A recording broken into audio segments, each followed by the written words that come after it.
Ambient noise, yeah. So now you're grabbing some band lab clips.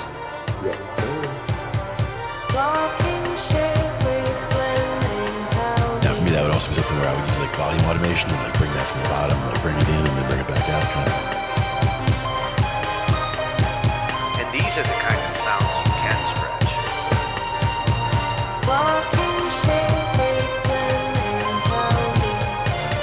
With this AI, like stretching it actually can be cool.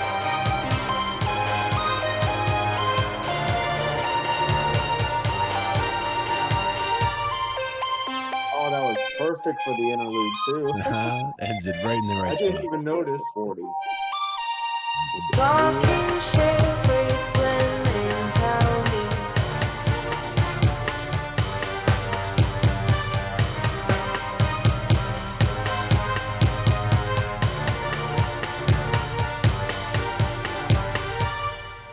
didn't even realize the texture faded out at the interlude until it happened. I'm like, wait a minute. Sometimes you just, it was just meant to be that way. Talking shit with Glenn and Tony. Oh, we are going to work it tonight, but Glenn, you got to unmute first. I know. I was trying to stay behind your singing there. Do the backgrounds. Got some good stuff coming up today. Yeah, we're going to get ready to work a little tonight. We're going to look at jobs in the music industry, and there are some out there. Mm-hmm. Yep. All depends what you want to do and what you're going to find. And it's been one of those questions and conversations that comes up in the back. And this week I actually had a couple of nights talking to different people about making a living with music, which it's a tough road to go down, but it is doable. Mm-hmm. Exactly. And there are a number of ways to do it, but it's all about also your area, if you're physically. Yeah, you got to balance your expectations, and as we're going to see tonight, you got to not be choosy. If you really want music to be part of your work, you may not get the job you want, but you can get a job that involves creativity, that even the roadies get to have experience with music by dealing with the band. Yeah, exactly. I mean, that's a lot of how I got started doing the live stuff with my buddy Mike. Is he was the sound guy, and I was just basically his buddy who I knew he was going to be out at this place and that place and this place, so I would just show up and drink and watch what he was doing and hang out at the bar, and I liked it. So started watching more, started helping him out some, move stuff in and out, be careful with the equipment, how start going down that road, and then by the end we've been this stuff for years now, where it is just kind of a system where when the two of us come in, it's just like these things go here, this up, we hook that up, get everything all squared away. But it's not all fun and games, but at the same time, it also weekend stuff, evenings, working, whether it's bars or whether it's festivals and things like that, all of that kind of stuff, but more with some of the videos that we watch, I'm sure. Yeah, and as you know, it's a great way to network and meet some of the musicians and connections that are out there. Mm-hmm. Absolutely. Let's see what we got. You'll be surprised how many people you run into at different places. Mm-hmm. Yeah. So I had to do a couple of different search terms to really find the different videos that I wanted to find. And, I think I started with finding a job in music was like my initial search. And that's where I came across Page of Swords, which I love the channel name. I've been going through a Game of Thrones thing, and Page of Swords, like this sounds like a Game of Thrones channel. Very cool. but she's going to start us off with talking about like which industry job might be right for you, which is the first thing that you should think about if you want to get into a career in music. Hmm. Exactly. And this one's a nice compliment. I've been Tiff in tech. I've been checking out this channel over on my other YouTube, and we finally get to bring some tech into our IT. Hmm. Indeed. Yeah, she's got some great videos when it comes to tech stuff. And this question that she asks here, this is a big one. Can you still land your dream tech job nowadays without a degree or experience? The degree, I don't think matters as much as it used to, but Mhm. experience still goes a long way when it comes to tech jobs. Yeah, for sure. And just certain skills, having certain skill sets are important. And, it's more important that you can do the job. But yes, it is difficult sometimes to just get a foot in the door unless you have something to go on with experience. Or in some cases, you show enough flexibility to learn anything. Hmm. Whatever you need to learn to do the job, Hmm. if you convince them that you're capable of that, sometimes that's enough. Yeah, exactly. And having the right attitude. I mean, let's face it, people don't want to work with jerks. So, be nice and show that you can be a team player, show that you can work with people. Yeah, some of those tech employees can be, huh? Oh yeah, there's a few winners out there for sure. Yeah. Yeah, and the next two, these are big guys in the industry. Their advice coming from their perspective, it's the kind of advice you need to hear. Mhm. Both Adam, he's going to be talking about how to start a music career at 16. Mhm. He's talking about a certain situation and somebody he was consulting, and when you're young and starting out in the music industry. And I thought that would be a interesting bridge. Mhm. I And like it. Adam always has great videos. Hmm. And another one, Damian Keys. We actually found like both these guys last year, almost around the same time. Hmm. I think it was the night we were talking about like record distribution and getting your name out there, promotion and things like that. Right, right. And Damien has some great advice from his channel, how to get a job in the music industry in 2023, which hasn't changed much for 2024 so far. Yeah, still early. And this is one that I kind of got the idea from one of the conversations I had this week, where you know guys looking for work and busking, Hmm. busking is what they Yep, call it. yep. Um, this is, you don't need to apply Hmm. or have a resume even to go do this. This is one of the Yeah. things that a musician, if you're good and you can really get out there and capture the people's ears, this is one way of starting. Hmm. Exactly. Just check where you're going to do it, because you can't just go do it in any old place. Your volume, things like that, are Yep. something you have to keep in mind. Otherwise, you could end up having a policeman come up and say, "Can't do this." Yep. A lot of times it's not necessarily a permit, like you said, but there are places where you can't have an amplifier, for example. So you could Yeah, do an acoustic show all you'd like, and a drum set. I'm really not sure. A full drum that's kit, they may also have issues with, but if you had like a cajon or something small, you could do something with that and an acoustic or whatever. I don't imagine problems there. I think those little drum Mhm. boxes that Yep. you see sometimes, Mhm. that's the perfect compromise for this kind of situation. Yeah, that would be appropriate, I would think. And Yep. also, again, And just the volume you play. You don't have to kill the thing. yeah, this one's another channel that's huge. Adam Neely, another Oh yeah. great one for advice on YouTube. What's funny is that that's who I was thinking of for a busking video, because he did one with it was, I believe, him and Mary Spender. I'm not sure if it's the same video or not, but they went out and did some busking as well, where Adam was playing bass and she was on guitar. Yeah, well, he's a good resource for this information. Mhm. Oh, absolutely. And then to round it all off, I thought a video on non-musical jobs might be interesting because, like I said, you may not get that killer studio job as an engineer, or you may not get the job you want, but there are jobs for people who love music and Hmm. want to just surround themselves with it when they work. Yeah.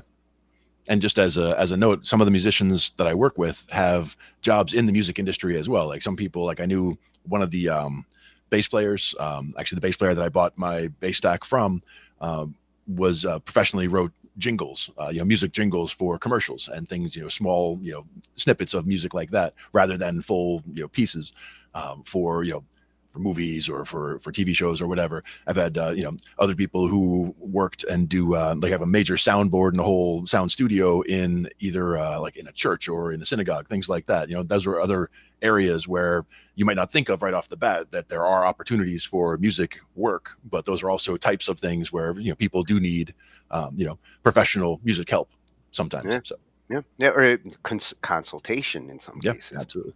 Yep, Yep. that's something been talking with Ange about. Like, Mhm. we do a lot of consulting these days, so Absolutely. I feel like I'm in the music industry at this point. Exactly. And a lot of people who are besides yourself. Yeah, yeah. And now if I could just get that jingle gig or a Mhm. soundtrack job, then Yeah, yeah. I'm fully there. Nice. Yeah, I'm So thinking video game music would be one that I would definitely put high on my radar. If I could do something in video game music, I would be loving that. yeah, So yeah, I almost included a video on that in all of this, but I'd like to actually cover that in a bigger night. Like, yeah, that's one that I think I could do a whole night on the video game music industry. It's changed a lot. yeah, absolutely. So that one's going to be coming from Roadtrip Nation. That's a freshie for us. Nice. Always love But new channels. let's take a look and see what job might be right for us. What would you pick for yourself if you could pick your music industry job? Yeah. And that's the thing is for me personally, it would be hard to pick because after, seeing several angles of it, there's a lot of things that I would be interested in, but I also don't want to necessarily narrow my focus on just one thing. Like I like a Well, lot of the things that are going on. So would you prefer to be playing an instrument or something else? I nowadays I'd want to be a sound engineer. mhm, That's where my passion has shifted to. I mean, I would love to be able to play with mhm. those toys as well, but I like setting up the toys. I like setting up the sound and For me, it's kind of both. I mean, I like performing, but at the same time, if there's other people performing and I can help them by being the sound guy, I'm happy to jump into that role and have, and it's like a lot of times we're at a gig and we'll be working with musicians and they might not even know that I'm a musician or my buddy Mike. They might not know that we're even musicians because they see us as, the roadies and the sound crew and the lighting crew or whatever. But at some point it's like, yeah, we could just, jump on stage and grab a bass and a guitar and just, do some songs if we needed to, like we play all the time. So, we could do that kind of a thing. But some of them don't even know because we don't really talk about it because we're not there about us and our, being musicians. We're there to help them. So we're there to talk about, how do we help you play better tonight? Like, do you need more of this in the monitors or do you want this over here? But by being musicians, we have a better understanding of what we would want. Like if I yeah. was playing bass, if it was me over there playing bass, I would want my monitor here and I would want this here. So we kind of set things up the way they would want them, just kind of by the way we would want them. And it just makes sense, that kind of thing. Would you want to have a guitar technician who doesn't play guitar? See? Yeah, exactly. And that's the thing Yeah, is, that's one that I've also done is, just as, for a couple of nights, for a couple of the gigs is just be a guitar tech. And at those cases, it was just literally handing him the acoustic when he needed it and putting the electric away. He didn't have any string emergencies or anything like that night. So, it was the easiest gig ever in terms of it's like, I did the roadie stuff still. And then it's just like, oh, here's this guitar and then get me that guitar. Yeah, there you go. Here's that guitar. hey, Ready to go. it doesn't hurt to know how to intonate and, Mhm. like, Yep. get that Oh, guitar ready. we had to actually because the acoustic needed the capo, needed to capo it up. So I had to tune it, then capo it, and then make sure it's still in tune. Oh, fancy with the capo. Fancy stuff. To me, I always thought of that as cheating, but now I've changed my opinion on that though.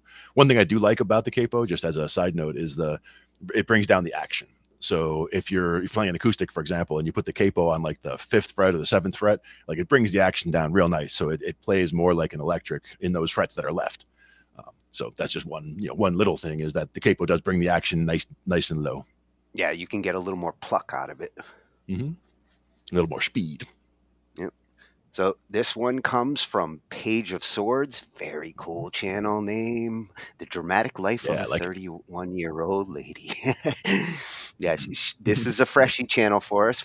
First we found on here, but like I said, what she's covering here, I think is a good introduction into what we're going to talk about tonight. Very cool. So let's see which industry job is right for you. Yeah, I'm curious to see what she mentions. Mm-hmm. Welcome back to my channel, or welcome if you're new here. My name is Paige. I've been working in music for about 7 or 8 years now. I've been working in marketing, both digital and frontline marketing, social media. I'm an artist manager. I'm a music writer / blogger. I've pretty much done as many things as I possibly could. And the thing I'm most passionate about is trying to help other people get into this industry as well, because I know it's daunting and it's very gatekeepy, so it can be really hard to find the information you're looking for. So today, I want to talk to you about what skills you already have that would make you a good fit in the music industry. There are so many things that are already on your resume, even if they're not music focused, that would make you a good fit for different jobs. I often have people asking me, what should I go to school for, or what would I be good at? So that's what I want to focus on today. If you find this video helpful, be sure to give it a thumbs up and subscribe. I'm going to be posting these every week going forward. And if you would rather read this than listen to it, there is a written copy on my website. I'm going to be posting a ton of stuff there as well. So if you want to make sure you're always in the loop on all of it, you can sign up for my email list so that you always get it sent straight to your inbox. Let's get into it.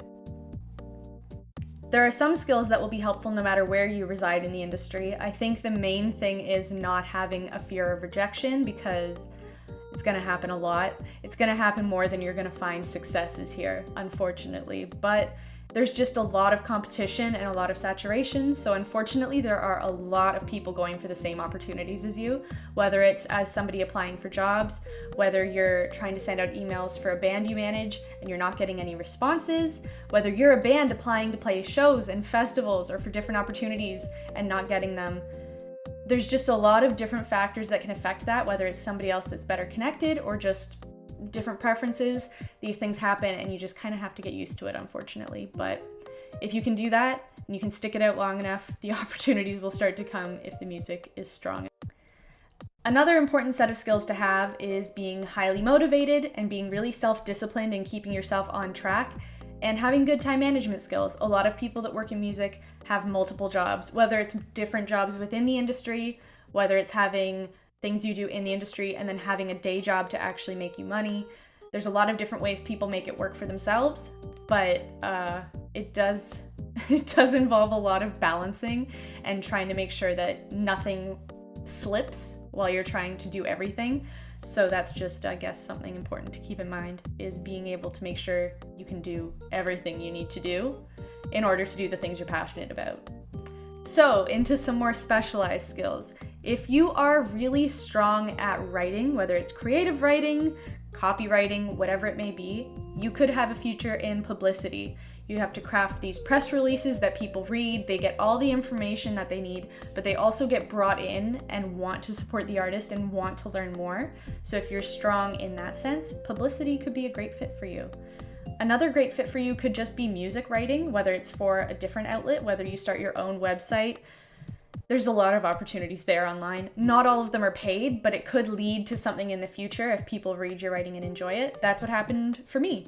I had my own website. I was writing about bands I liked and different theories I had about their concept albums, and somebody at Billboard reached out to me and asked me to write for them. It was literally just based off of me writing on my website for $0, and I ended up getting a pretty sick freelance gig for a long time.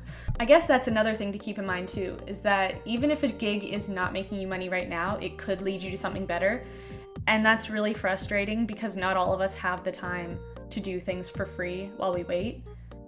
It's a problem I have with industry internships that don't pay. A little bit classist. However, if you do have the time, or if it's something that you want to do in your spare time, you never know where it could lead. It could be something great. If you are highly organized, like I mean lists, post-it notes, I use Asana just to organize my day. Like if you are organized to a T, there are a lot of spots in the industry that could really benefit from having you around. One of them again is publicity, because you're reaching out to a ton of different websites and different outlets to get coverage for your artists. And you need to keep track of who you've already contacted, what you contacted them about, when, if they responded. It's a lot to keep organized, so if you aren't an organized person, that's gonna get out of control real quick. Trust me, as somebody who gets those requests and is not very organized in that way, I find it difficult. So if it's something that you thrive in, that could be a lot easier for you than it is for me. Another job this could be a good fit for is marketing, because at record labels, if you are the marketing manager for a project, you are kind of the hub for everything. You reach out to the publicist to see what they're up to, you reach out to sales to see what they're up to, you get the requests from A&R to say, oh, this is how we have to do this and this, these are the requests from the artist. You are kind of the person that gets the updates from everybody. If you are a label that isn't the domestic label for the artist, you're going to be the one getting contacted from their domestic signing label, telling them, oh, this is what we're doing here, you have to follow our lead. Or if you're the domestic label, the international labels are going to be reaching out to you to figure out what they should be doing because they're following your lead. It's a lot of people to stay on top of and make sure everybody's on the same page. You're reaching out to make sure that all of the albums are linked in the back end so that when it goes up on release day on SoundScan and on the Billboard charts, no copies of the album are missing from those numbers, because it could be the difference between going #1 and not charting if something's missing. Did I just stress you out? If I didn't, maybe marketing is for you. Another role that really benefits from being organized is being an artist manager, which I can attest to myself. I've been told since being in school that being an artist manager is like being a glorified babysitter, and it is 100% true. The artists are amazing at creating music, creating a whole visual around it, just creating what they see in their minds and bringing it to life. But sometimes it helps to have a manager that can look at everything else that needs to get done behind the scenes. And instead of making it the artist's problem, they get done whatever they can do and then delegate it out to everybody else. And it's good to have somebody who's able to manage all of those things at once without getting too overwhelmed, so that the artist can focus on the part that they are good at that you can't help with. Also, I just want to give a quick shout out to Brit Paper Scissors, who made this shirt. They have a ton of really cool merch and photo prints up right now, and some of them are going towards Black Lives Matter charities. Just want to give them a shout out because I've been wearing this shirt all of quarantine and really loving it. If you want to support a local independent creator, Brit Paper Scissors, I'm going to leave this link below. Anyways, sorry, back to it. If you have strong people skills, if you can talk to a total stranger and make them feel like they've known you their entire life, if you can meet people with totally different personality types from your own and feel comfortable working together and not clash, if you don't mind having a lot of downtime and sitting in a room doing nothing for hours on end, live music might be for you. These jobs involve spending a lot of time in close quarters with the same people, whether it's in a venue all working together or whether it's on the road for months at a time. These jobs involve having personality types where you can work with other people and not make things difficult by all clashing and not being able to work together easily. That could make or break a tour. It could really turn a tour from like a good time traveling with friends to an absolute nightmare that you can't wait to get home from. So those could be good jobs for you, whether it's booking shows, whether it's being a promoter, whether it's merch management, front of house, audio engineering, any of these things that keep you in this room. Social skills are probably pretty important. I know when I worked in marketing, it was a desk job. I didn't really have to talk to that many people. It's a totally different game when you're working in live music. Totally different. If you have any sort of digital or creative skills, You can kind of find a place anywhere doing anything. There are so many ways that this could be helpful. I personally started my internet career customizing my Neopets page, and that is how I learned how to use HTML. I know a lot of people who learned it from MySpace and creating MySpace pages back in the day, and then got into web design.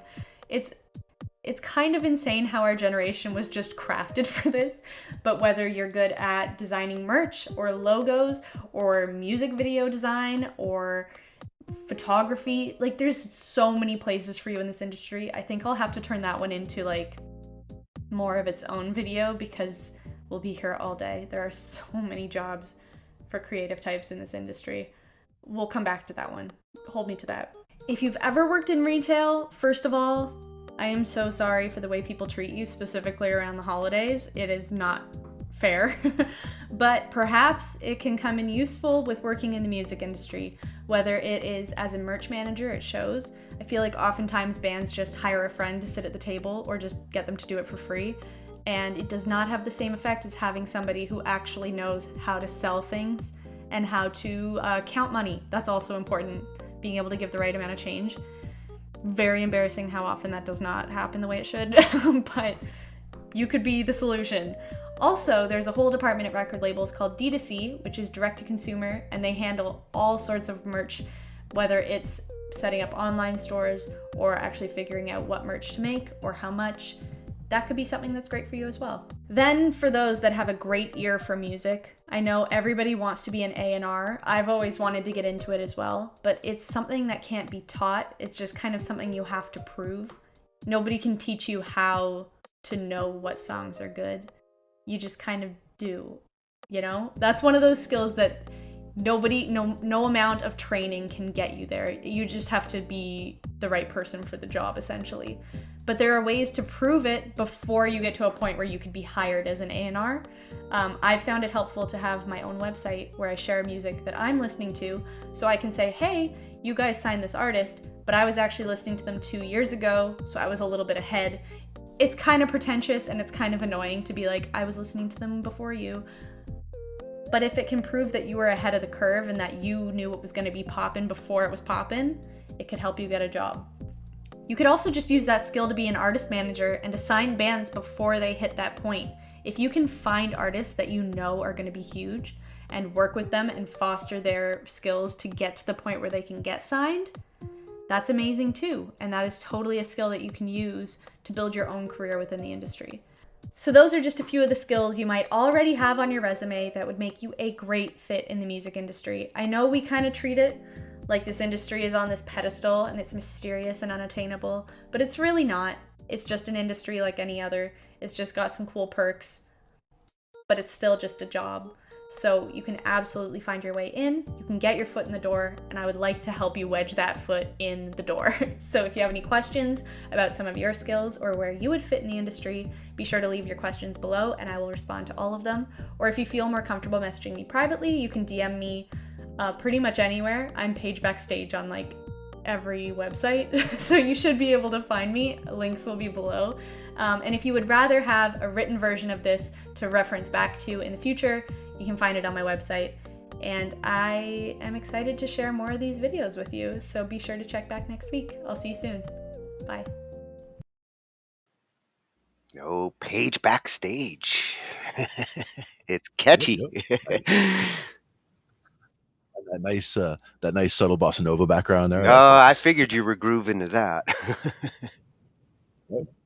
I was just, this one's not quite there. It's just the built-in bossa nova one. The second one's a little bit too busy though. It's like, nah. I couldn't listen to that for 3 minutes. Well, I was surprised. But I was surprised that she held off on the A&R like suggestions till the end, because that's the one that I run across the most. She's right. Like everybody wants to be an A&R rep, but not everybody is. Mm-hmm. Yeah. And as she was saying, I mean, there's a lot of different jobs in the industry that a lot of people don't think about or don't realize. And a lot of the skills that she talks about are definitely, they're useful not only for music industry, but just in life in general. I mean, in many different jobs, those skills would Well, suit you well. So they're useful skills to when have. she mentioned retail, like when I was a kid, Mhm. I really wanted to work at the music store. I wanted to be that guy that Mhm. like, do you have this, or what would you recommend Mhm. for, this? I like this kind of music. Do you have some suggestions? I wanted to be that guy at the music store. Yeah. I mean, or being the guy that could just, work at a music store where there's just instruments everywhere and just pick up any instrument to demonstrate for somebody. So if somebody's like, I'd like to see about that guitar there, but, I don't really play. It's like, oh, well, you can just pick it up for them and, play some things for them to let them, see how the instrument is. And you can talk about it That knowledgeably, that would that have sort of been thing. my ultimate dream job, an actual like instrument music store. Like I'd be Mhm. happy just selling, cassettes and CDs back in the day, but Yeah. getting to Yeah. getting to Yeah. play with the instruments, getting to like find the instrument that like somebody who comes in might be wanting to start off with, that's a special kind of job. Mhm. And for you young folks out there, Grandpa Tony is talking about an actual store where people would go in to buy actual music on actual like CDs and cassettes and take or even records, Yeah. LPs, and like take it home. And they owned that piece of music on that Yeah, piece of they even media. had a little corner with like headphones people could go sit in and sample, take a, get a Mhm. sample of the music that they were going to buy. It was wild I miss stuff, those man. days. And to her point, like some of these jobs have changed with the times. Like she mentioned, Mhm. web building and things that helped her Mhm. get started. And there was a time where like learning the HTML skills and building websites was flourishing. It wasn't hard to Yeah. find work for it. Now it's kind of um, it's settled in. A lot of the website building is being done automatically. There's less Mhm. need for HTML programmers in general, but Sure. webmasters, the ones who actually do maintain the site, do all the correspondence, uh, the other Mhm. kinds of jobs she's talking about there, where like you're the liaison. These jobs are still available. The other thing is be flexible you know in yourself. Like if you're like you're saying, some of these jobs they come up and then automation takes over a job, or AI starts to be, because that's going to Yeah, be a big thing. AI is going to be taking over a lot of different types of jobs just entirely, like right off the bat, because they can do so much with it already. And as it gets better, it's only going to get better from here in terms of the abilities of any of the AI. And a lot of people overstate it. A lot of people are afraid of AI. It's kind of just good to be aware of AI, be aware of what's going on with AI and try to stay on top of it like that. But if you could get into something at this point, I would definitely recommend getting, knowledgeable and involved with AI in some way, because it's going to be involved in so much, especially with music, with writing, with any kind of creative writing. It is so easy, like you said, to go to you could, go to ChatGPT and have it write you an article that you could then pretty much post almost as is. But again, that's where you want to put your own stamp on it. You want it to be your creativity, but use the tools to help you get your creativity, your yeah, vision yeah. out. There's definitely right now I'm seeing more opportunities if you're getting comfortable with AI, like prompt engineers and ones That's a ones big one. who are getting comfortable with the AI are being sought Mhm. after by those who want to utilize it but don't want to become an expert at it. They want to hire somebody who is. Mhm. With the prompt crafting, one of the biggest things is just simply understanding why certain prompts work the way they do, or putting things in a certain order kind of helps you understand. You don't have to understand every, all the inner workings, all the nuts and bolts of how the AI is working, but you just know that this is the language in which to get the best results most efficiently from the AI. Because you can write one solid block of text that's a paragraph or two long, and be able to get exactly what you want, because you've set it up exactly the way you want it, whether it's building AI agents or whether it's the way you have, I consider it like a council. Like if you made a council of AI, little individual AIs that could each have input to something. Like one of them is kind of wild and crazy, one of them is very by the book, they all have their own whatever, but they're making their own little committee, and you have them all kind of work as a group, and then as a group they come up with a decision that the one of them that sits ahead at the top of the group kind of makes the decision and says, yes, take this one, vote on who's got the best idea and go from Yeah, there. the Very the simple AI can idea. help with the creative side, but the AI can't babysit the musicians. The Yeah, no, manager yeah. suggestion she has there, like, that's still gonna Hmm. need a human. Oh yeah.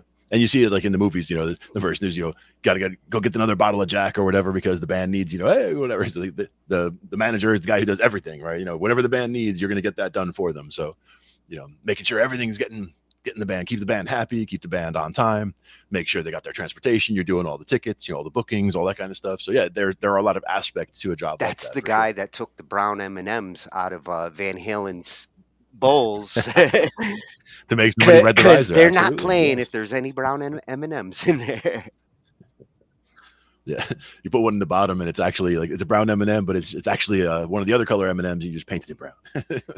We were just fooling you. Well, her suggestions there, I mean, that's a nice range of different types of opportunities, that you could do in the music industry. Some more creative than others, but like she mentioned at the beginning, if you're passionate about working in Yes. the industry, whether you Mhm. start off just with the passion project like she did and just do it for Mhm. the sake of showing that you're ready for it, or like she Mhm. mentioned, if you're lucky enough to find internships, like, oh, Mhm. that studio intern job that I always wanted to Mhm. get, I would have been happy to Yep. do for free for a little while for the experience. Exactly. And thank you for bringing that back up because that was what I wanted to. One of the things I wanted to come back around to was the immersing yourself in it. Like if music is one of the things that you want to be creative with, there's many ways to immerse yourself in it. Whether it's in the industry or whether it's with live bands or whether it's creating yourself, and all the different ways that you can. But whether you're getting paid or not at first isn't the important thing. Getting again immersion, like getting yourself into it, and then people who do that for a living, if they become aware of you, they see that you're really passionate about what you're doing and that you're committed to what you're doing with music, and that also goes a long way in lieu of Yeah. experience or in Well, that so becomes you can experience enjoy in that with in your some friends, cases. right? Internships are, they're not expecting someone experienced, they're expecting a Mhm. sponge ready to soak up information and Mhm. knowledge and learn the experience. Exactly. And And you never know. Someday you may just become a sound guy from from watching the sound guy work and then watching over his shoulder, and eventually you start to pick up these things, and you can get gigs just doing yeah, sound yeah, by of yourself. of all the ways to get your foot in and get connected with people in the industry, that's one of the most useful. Hmm. But there's not Yeah, a lot of them. There's and you're not a based. lot of them out there. She mentioned, like, the competition is fierce. Everybody wants to get into these kinds of jobs, so you got to balance your expectations. You got to look for the opportunities and strike when the iron's hot. Yeah, absolutely. And something like, for you, for example, unfortunately, if you wanted to try to work with live music, where you are is probably not the best place for it because there's not a lot around you that, whereas where I am, I mean, I can see New York City from here. If I wanted to go that way, I get to Pennsylvania very easily or Northern Jersey or down the shore. I mean, I've got a lot of different opportunities around where I am, whereas you're kind of isolated up there. So if you're in a situation like that, some of the more engineering side things like you're talking about, whether it's, mixing, mastering or working, putting projects together, keeping an eye on projects that way, where maybe you're not managing the band face to face directly, but you're keeping their Yeah, projects on track, that yeah. kind of thing. If I really was serious about live music and getting involved Hmm. there, I'd want to be where you are, or New Hmm. York. I mean, yes, the opportunities, they're all over the place, but at the same time, the city drives me crazy. I'd probably shoot for like Jersey or like where Ange is in Hmm. Pennsylvania. It's a hopping music scene, and you Yep. just got to start to know the clubs and where the music's happening. Yeah. And again, most of the places that we work with, the bars and the places that we have gigs, on a repeat basis year after year, a lot of them are parks, a lot of them are bars. So the parks have festivals or more daytime gigs in the summertime. The bars, I mean, that's all year round, but usually not as much in the wintertime. It's usually pretty slow from December through February or so, but it starts picking back up. But it's all in, again, like you said, it's the venues, but it's also when you work with a one band, you do sound for one band, you meet the new band, okay, and then it turns out that two of the guys have two other bands that they work with, and they need somebody who does sound also. So all of a sudden you get more business that just starts coming in because of the fact that you made contacts and you did your job well, so they actually want you to come back, so that you're all of a sudden built the business starts to build itself because of Yeah, word of mouth and all that kind of thing, just from how connected a lot of people are with other musicians. In addition to just getting yourself more connected with other people, they are all more connected than other that, communities would that be, I think, just the that's way how I musicians built are. my photography business, was all word of mouth. Yep. And you do a couple of Hmm. events, somebody at that event's like, Hmm. hey, you know what, we're getting married next month and we'd love to have you be the photographer. Hmm. Exactly. And Exactly. as she mentioned, photography and general Hmm. writing skills and the ability to be sociable, all of these Hmm. traits will complement any job you're trying to get there. Hmm. Hell, bands Very need cool. photographers. Yeah, absolutely. I actually use the stand that I use as a stand for my phone to film when we go to a lot of these gigs. I use to hold the light up over here, so it's in my studio. But then I got to bring it back to the Yeah, car for the I'd gigs, be back and just forth. as happy dealing with like being a videographer or being in Hmm. charge of stuff like that as I would getting to play the instruments or anything like sound engineering. The Hmm. videography Yeah. is just as fun, and you can be just as creative. One that I never would have really thought of was being a lighting engineer. Yeah, I never even would have thought that was a thing. Like, the band, they need a sound guy, of course, and there's the band playing the instruments, but I never would have thought that there's another guy who just, sits there and, does a light show essentially for a band in a bar or, stadium or whatever. And there are different scales. I've seen some where they have really impressive setups with all kinds of motorized lights and super large computer screens for showing effects or showing band logos, things like that. But they'll also just throw up a light tree in the corner and have it splashing red and blue and green and whatever, like just something to be to make it a show. Yeah. And being in charge of that, it's kind of fun. It's like I'm not really in charge of the sound, so the sound, how it sounds isn't on me. So if there's feedback, I don't have to panic and figure out what's going on, because that's I'm nowhere near that at this point. I'm just doing the lights. It's I make it lighter Well, or and darker and and and when it different comes colors. to things like lighting, in that situation, you're in some cases doing the lighting for the audience and to get Hmm. that show with all the pretty lights. Hmm. In other cases, you're Hmm. lighting because you're filming and you need to make sure that like those cameras actually can see what they're supposed to see and Exactly. not get And that was washed a big one. out or blown out. Lighting guys are just as important in the music world as they are in the cinematography world.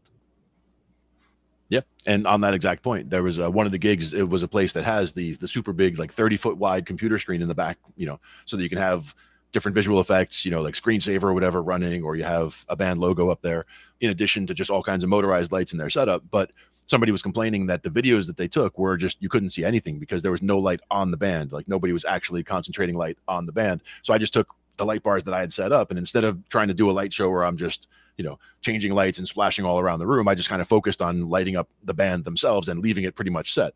And he said it was fantastic. Like he was, the videos came out just the way he wanted to, because there was still a light show happening around it, but the band was consistently lit for Yeah, the and videos. that's actually more important in some cases than making it look pretty for the crowd. Yeah. And in this case, it was like a mini festival where it was, it was inside, and it was probably over the course of the day, probably 10 bands on and off. And there was like a stage on the side and a main stage in the front, so that there was always something going on. Like if there's a band changing up on the main stage, there could be somebody playing a little duet or something up on a little side stage. Yeah, it can be So it's fun. tricky when you're dealing with like multiple bands and multiple lights and sound coming from different directions. That's a challenge. Oh yeah. Oh yeah.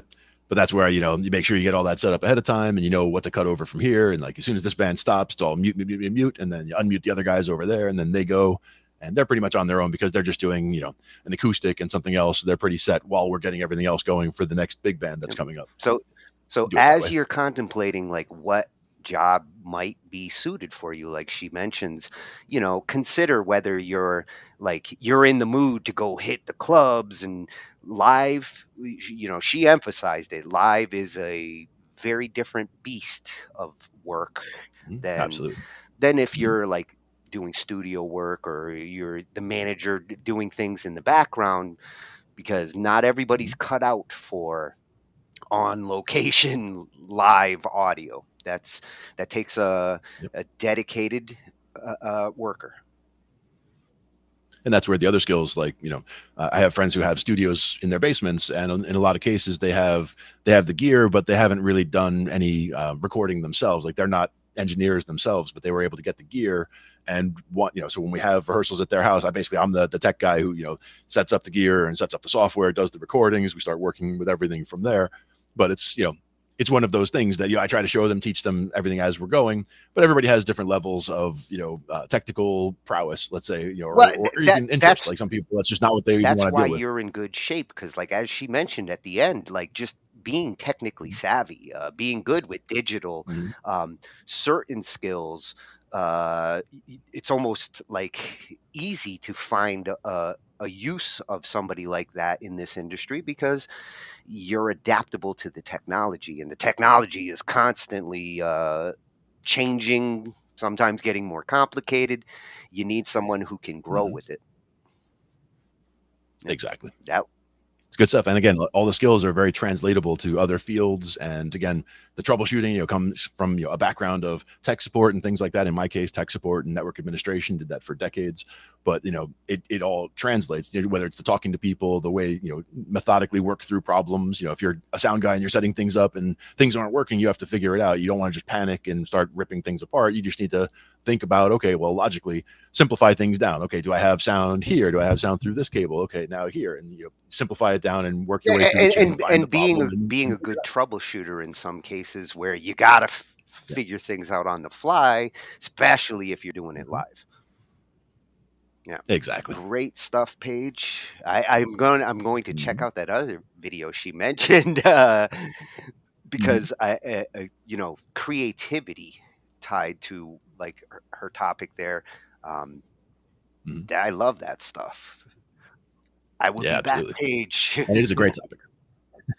We appreciate that. And speaking of tech, like, that's perfect transition into our next discussion here.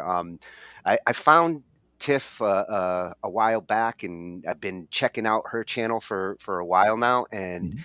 this worked out as a good opportunity to bring this into the discussion. It's a little more tech orientated than music, but Mhm. it all applies. The Yeah. music industry is more technical these days than ever, and what she's going to talk about here is, whether you can still land these dream jobs, or have we reached a point where, without a degree, uh, uh, or that experience you can prove up front, can you get the Mhm. job that you're really shooting for? Or what do you have to do to get this experience? Do you have to spend all this money on a degree that may or may not get you a job? Exactly.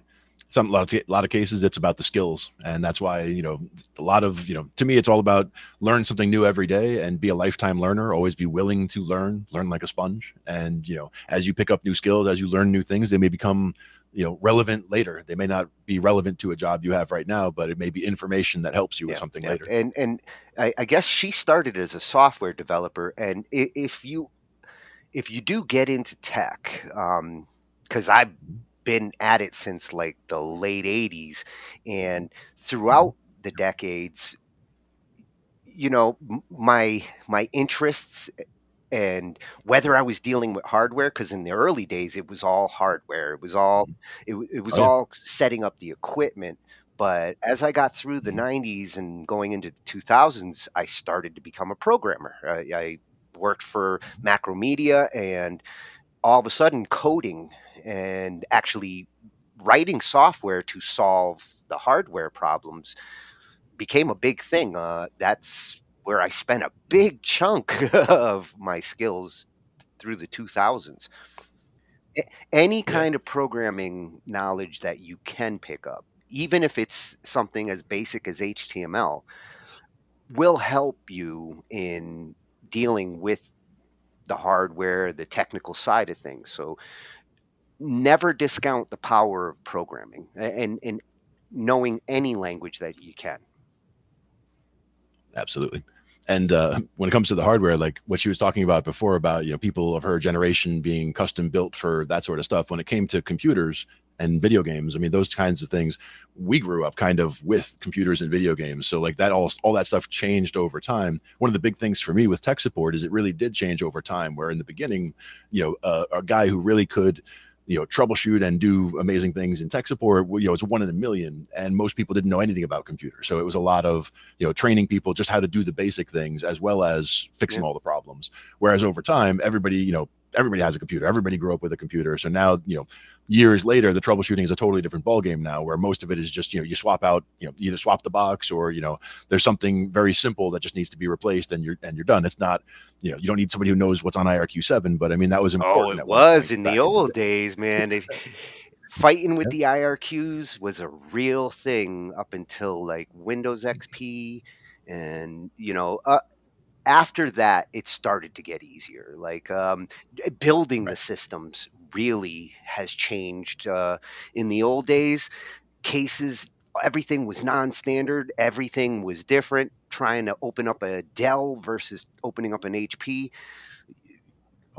All of them were sharp. The insides, all the metal that was in there, and none of it was like nice rounded edges. It was, you reach for something and you're getting Yeah. cut like everywhere. Like they were all like just barely, I don't know what it was about the way they manufactured that steel. It was like a laser cut or something, but it was just Well, sharp and all the and time. and I was Everything. just talking with Jason about this the other night with this new box that I have.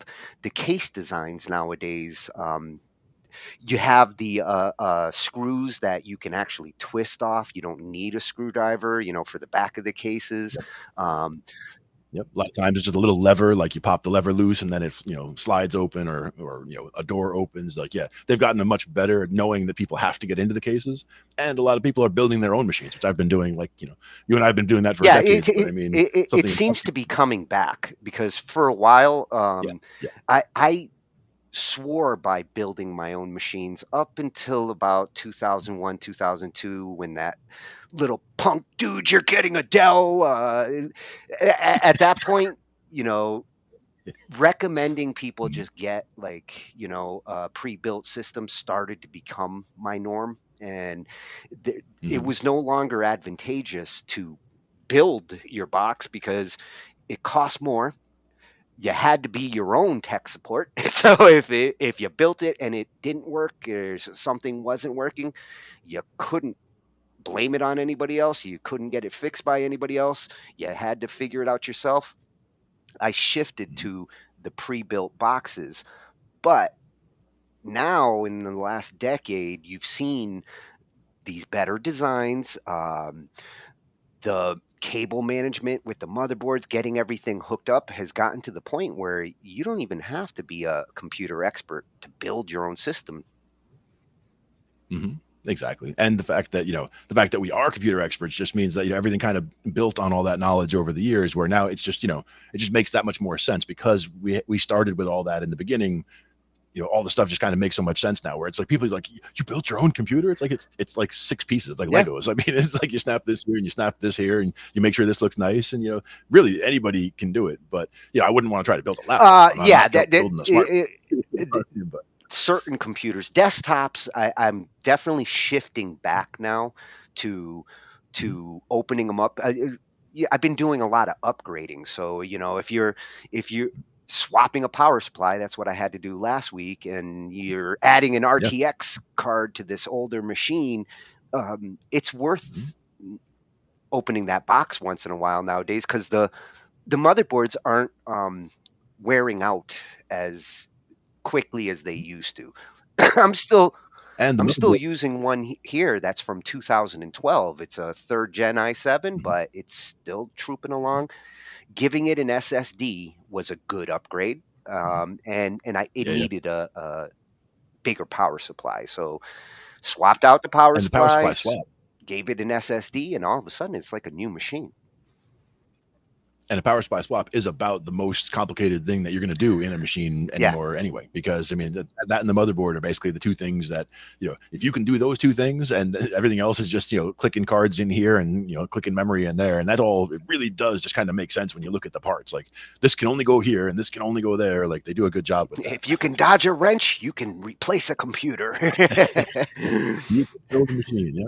I was trying to think of any machine that I had other than ones that I built myself. And I think the only one would have been, not at the time with the dude you're going to get a Dell, but somewhere in that time frame. I want to say it was the XPS, which was right when before Alienware and Dell kind of, that was, and that box was enormous. I mean, that was like one of the ones that was, I mean, what, 3-4 feet tall. I mean, it was huge. Like that machine was huge and solid steel. I have crazy. one that is now on its way to the dumpster. It's in the other room. It takes space for no reason. Yeah, exactly. It was a monster. Yeah, I was saying, you just like slap wheels on that, you could drive that thing to work. Yeah, it was not a good machine for like LAN parties and things because it took 2 people just to like get it in the house. Well, I was never a laptop guy either. That was the other thing, is I've always been, I've got my machine, it's at my house, and that's, I work there. At the office, I've got my machine at the office. And, since we've been able to do remote, be able to remote from my house to my office, there's never really been a need for me to have something to bring back and forth. And when I did have a laptop as a network administrator, it was basically one of the Lenovo, but it was like a workstation replacement laptop. Those Lenovo's kick ass as laptops. They built those good. Yeah.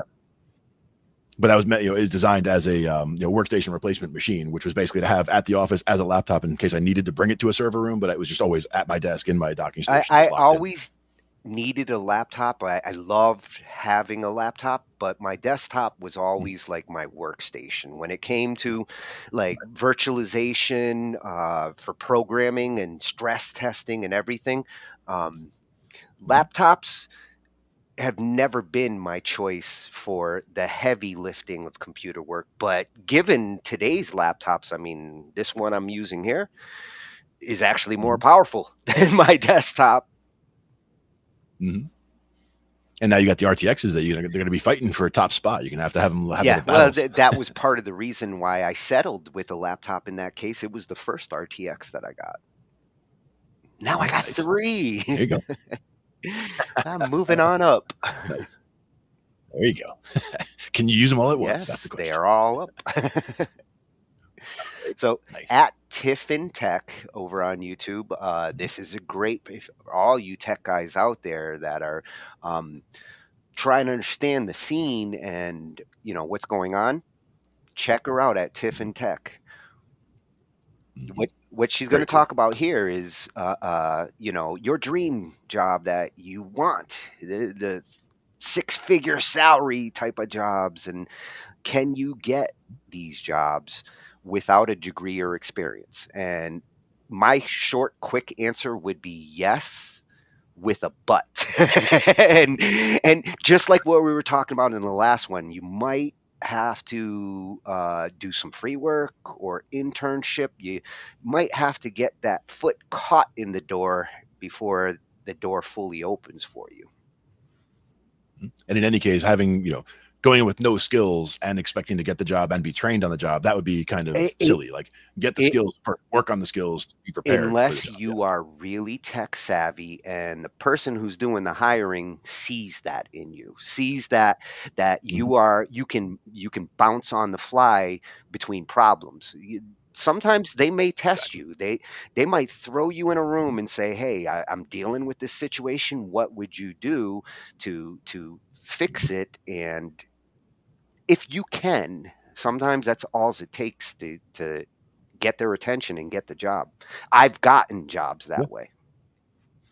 Yeah. I mean, that's how, dealing with things like the Tandberg systems and, the audiovisual, connecting the 90-inch TV screen here to the meeting that's going on in Japan, those kinds of scenarios would pop up. And, I didn't necessarily know anything about AV hardware, but it's like, yeah, let's take a look. I mean, I know how to set my VCR, right? So it's like, we can work with this, and you get in there and you start working with it. You figure it out. Okay, this and this. And then, you can make that stuff happen because it becomes part of the job. Like anything that needs doing around the office that is anything even vaguely technical becomes your job when you're doing you become the technical handyman. I'm like Yeah, yeah. I'm Even like the coffee machine. Schneider in One Day at a Time. Got my hammer. Yep, All right. exactly. Got to make sure that coffee machine keeps going though, because don't let that go Yeah, down. yeah, yeah. No, no. So let's see what Tiff says about our possibility of landing a job without a degree, which the only degrees I've ever gotten in tech, the company's paid for. So, like, you want me to be a Red Hat administrator, I'm fine with it, but you're paying for my certification. I don't. I don't need the Yep. certificate. You want me to have it. Yeah. And in my case, I just studied for the tests, but one of the companies did actually offer a bounty. They were offering a couple $100 for whoever got the first MCSE Yeah. certification. And so like everybody started studying, and people took the test multiple times and what have you, but I was able to get it done, Well, and so there that was was a cool. window between the 90s and the 2000s, especially when MCSE became like the Mhm. standard by which everybody had to go get certified if they even wanted to be considered. Mhm. Um, Mhm. it it was important during that time, but as things have settled with technology, a lot of Mhm. those bosses realize that, like, man, I've got 10 people here who are MCSE certified and they don't know their asses from their elbows, but Right. this little kid here 15, 16, actually does understand the gear, and they're a Mhm. little more lenient about that stuff these days. Exactly. And that's the thing, is the credential doesn't mean everything, but it is something that if you have the skills and you have a piece of paper saying that you could do the MCSE stuff, then that was a good it, combination it to makes them bring in. feel more confident that you've at least been exposed to the things you need to be Mhm. exposed to do these jobs. Mhm. But Exactly. if you've ever done the MCSE certification, like, Mhm. they don't really teach you, like, everything you need to know. You have to just go get your hands dirty in the hardware. It's basically you're getting in under the hood, looking at how Windows works and how things work together, rather than how do you fix problem A or problem B. Those are totally different things. But a lot of times the jobs that you would be trying to use the MCSE for were tech support jobs, where you're the guy who fixes the problems. But the MCSE doesn't Yeah, mean you know how yeah. to fix the Uh, problems. Like, you could have people, like you said, you could have 10 people there that wouldn't know how to start fixing things, but you have one guy who has no certifications who could just sit down and knows how to take a methodical approach to troubleshooting Yeah, and I've figure it out. always equated it to like mechanics, because you have those who Yes. need to go learn it in shop or something, and then you have those who are just naturally inclined to get in that engine and work on it. Yep.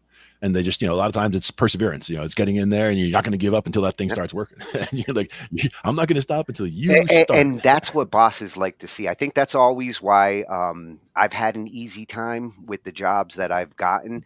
is because they Mhm. always could tell, like, I can't let a unsolved problem go. Like, there's Yeah. a weird thing in my head where if I don't explain why it's not working, if I can't get to the solution of the problem, it really is broken and there is no Yeah. fixing it. And I'm not one to just give up easily when it comes to that stuff. Mhm. Yep. And 10,000 hours to mastery. Yeah. I mean, it's not a magic thing. Like, if you just practiced one thing for 10,000 hours, you wouldn't necessarily, it's like saying, if you took a guitar and just played the pentatonic scale, minor pentatonic, for 10,000 hours, that won't necessarily make you a great guitar player. It's what you do for those 10,000 hours. But the 10,000 hours is saying that over that amount of time, you should have enough exposure to enough aspects of it to really have mastered And what you're doing there. you're going to have some muscular ass fingers. Oh, yeah. But you can't just sit there and just go for 10,000 hours and then become a piano No. player. Doesn't quite work that way. So it's about being careful about what you're actually doing. Study the right things and practice in the right ways, and do so safely so that you don't injure yourself and prevent yourself from Yeah. playing more. But we should see about the landing your tech Yeah, dream let's see what job. she suggests about, like, getting a degree or experience. And I'm sure she's not going to say you shouldn't, but Mhm. how important it is and how big your dream job is, you want to balance that. Exactly. So let's check it out. A dream job in tech without experience or a degree. I mean, a few years ago, we would have been like, yes, of course, there are so many job openings. It feels like infinite possibilities within the tech industry. Fast forward to this year, feels a little bit different. In this video, we are really going to dive into how realistic is it for you to land your dream job in tech without prior experience in that role, without a degree. And I'm not going to sugarcoat anything. All right, let's jump into it. First up, let's talk about the elephant in the room. Well, I mean, figuratively speaking, that is, which is job postings. It seems like nowadays there are less job postings available, which yes, is true, but the job postings that are available are not for people who don't have experience, or that's what it feels like anyways. You go onto a job posting and it's asking for 3 to 5 years experience for a junior role, and the pay sometimes isn't that great. So not only can you get into tech now without experience or degree, but then the other question we will uncover in this video is it worth it? But here's the thing, we need to look at the data because the data is telling us different than what we are seeing on a lot of social media, a lot of news, which actually 61% of hiring managers are planning on expanding their team in 2024. And that number has stayed true. This is from the Robert Half Technology Report. I really love their report. It comes out once a year and it is so well done. This is just a side note, by the way. I feel like it's very insightful. So I always go to that or resources like that that actually take time to study the industry for accurate data. So where are all these jobs then? If hiring managers are increasing jobs and looking for more candidates, what is going on? Why is everyone saying otherwise? Well, there's kind of a few factors at here. One is they are looking for more specific roles. People, of course, within AI, that is something we are continuing to see grow over and over again, whether you are a technical person in artificial intelligence or on the business side and just are very well versed within it. Lots of opportunities there. The other side as well is they are looking on average for people with more experience. So it brings up the question that we are going to answer in this video, which is it even possible to land your dream job in tech without a degree or experience? Now, you already might be working in tech and have some experience, but you want to land that dream job in particular. And it's maybe in a different area, a different role, and it feels impossible right now. And on the other side, you might just be getting into tech and you do not have a degree. I'm someone who got into tech and I have a degree, but definitely not within the tech space or computer science space. And for me at the time, it felt like, yes, this is going to be difficult, but I've seen others do it and I know I can too. So how do you get your dream job in tech? Well, I think we need to redefine or take a step back and redefine what does job really mean? And I say that because a lot of times when we think job, we think stable, 9 to 5, growing our career, which yes, of course that's one aspect. But what we have seen in the market over the past year especially is the rise in contracting roles. And I gotta say, these contractors, they make bank. They make a lot of money. And it's one of those sweet spots. Honestly, I was a contractor actually for quite a few months before moving into a full-time position in tech. And it was just the way that the company I was at got acquired, and then I started as a contractor, and I loved it. It honestly was one of those things where you're kind of in that good spot. You work for a company, but you still feel like you have a bit of freedom if you wanted to leave or go to contract a different company. I would highly suggest looking into contracting roles. And this is an area that we are seeing continue to open up for more individuals. Now, the second part of this is getting your dream job in tech looks different than it did a few years ago, especially without experience or a degree. Without those two things in the past, it was one of those things where you could come in and still share other experience you had on your resume and you would probably be considered. Nowadays, you have to really put that extra step forward. And here are a few ways that you can do that. One is, of course, networking. And this doesn't mean you have to go to in-person meetings or conferences because that can get really old really fast. Or if you're like me and you're more of an introvert, it can feel kind of overwhelming. There's so many other ways to network. One of my favorite ways is honestly just through LinkedIn. Reaching out to people in their messages, not starting the conversation with an ask, but more so, hey, I really enjoy what you're doing, or maybe you read their blog post or some different piece of work that they are working on. It's a great way to start conversation and just get that door open. From there, you can meet on Zoom, or if you're in the same city, go for a coffee. The other way to really stand out, especially if you don't have the experience or a degree, is you need to be part of communities. And this nowadays is so much easier to do online. One of the best things you can do if you are going into a technical role or looking to get into that area is contribute to open source. I'll share some open source communities up here. I find they're one of the best and most supportive things that you can do is joining these groups. It was so shocking to me when I first got into tech how supportive people are, and I have still felt that every step along the way. So if you are someone who is is thinking, I'm feeling really alone in this journey, don't worry, there are so many amazing communities out there to really help you. Speaking of communities, here is something is so underutilized, which is join hackathons or coding challenges. And even if you are someone who is not a technical person, there's actually a lot you can do at hackathons. And when I say the alarm went off. One sec.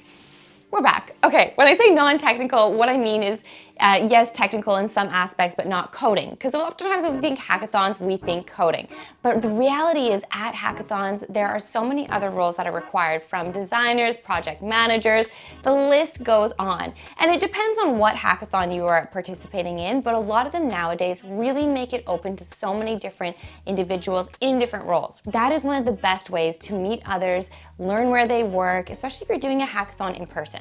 And the third one, which is once again so underutilized, is to start freelancing. This is a great way to get that experience that a lot of employers are looking for nowadays. Start freelancing. Here are some great freelancing sites that you can go check out. I think it's one of those things that even if you just show the initiative that you are freelancing and have worked with others, it will really help you stand out. Which brings up the question again, is it possible to get your dream job, land your dream job in tech without experience or a degree? If you follow some of these tips that I just shared, from standing out by freelancing and getting that experience, networking with others, joining communities, it most definitely is possible. It is more work nowadays than it was back, I would say, in 2020, 2021, when it was booming, but it is so possible for you to land that dream job. So I really don't want you to leave this feeling discouraged or, oh my goodness, I have to go back to school for another 4 years. The reality is the internet is so incredible with learning resources, and a lot of times they're free resources and ways that you can really break into tech right from the comfort of your home, which is a win-win if you're like me and you just want to stay home and be comfortable, or travel and be comfortable. All right, those are some of the ways that you can still land your dream job in tech without a degree, without experience. Leave in the comments, what is your dream job in tech? I'm really curious to hear. We talk a lot about different skills on this channel or ways to continue to upskill and grow your career, but what is your dream career? If you knew you couldn't fail at anything, what would that be? Leave in the comments. Let's have good discussions around it. I'll make sure to answer every single one of your comments. Thank you for watching this video. Oh, hit that subscribe button if you haven't already. And I'll see you soon. Thanks, everyone.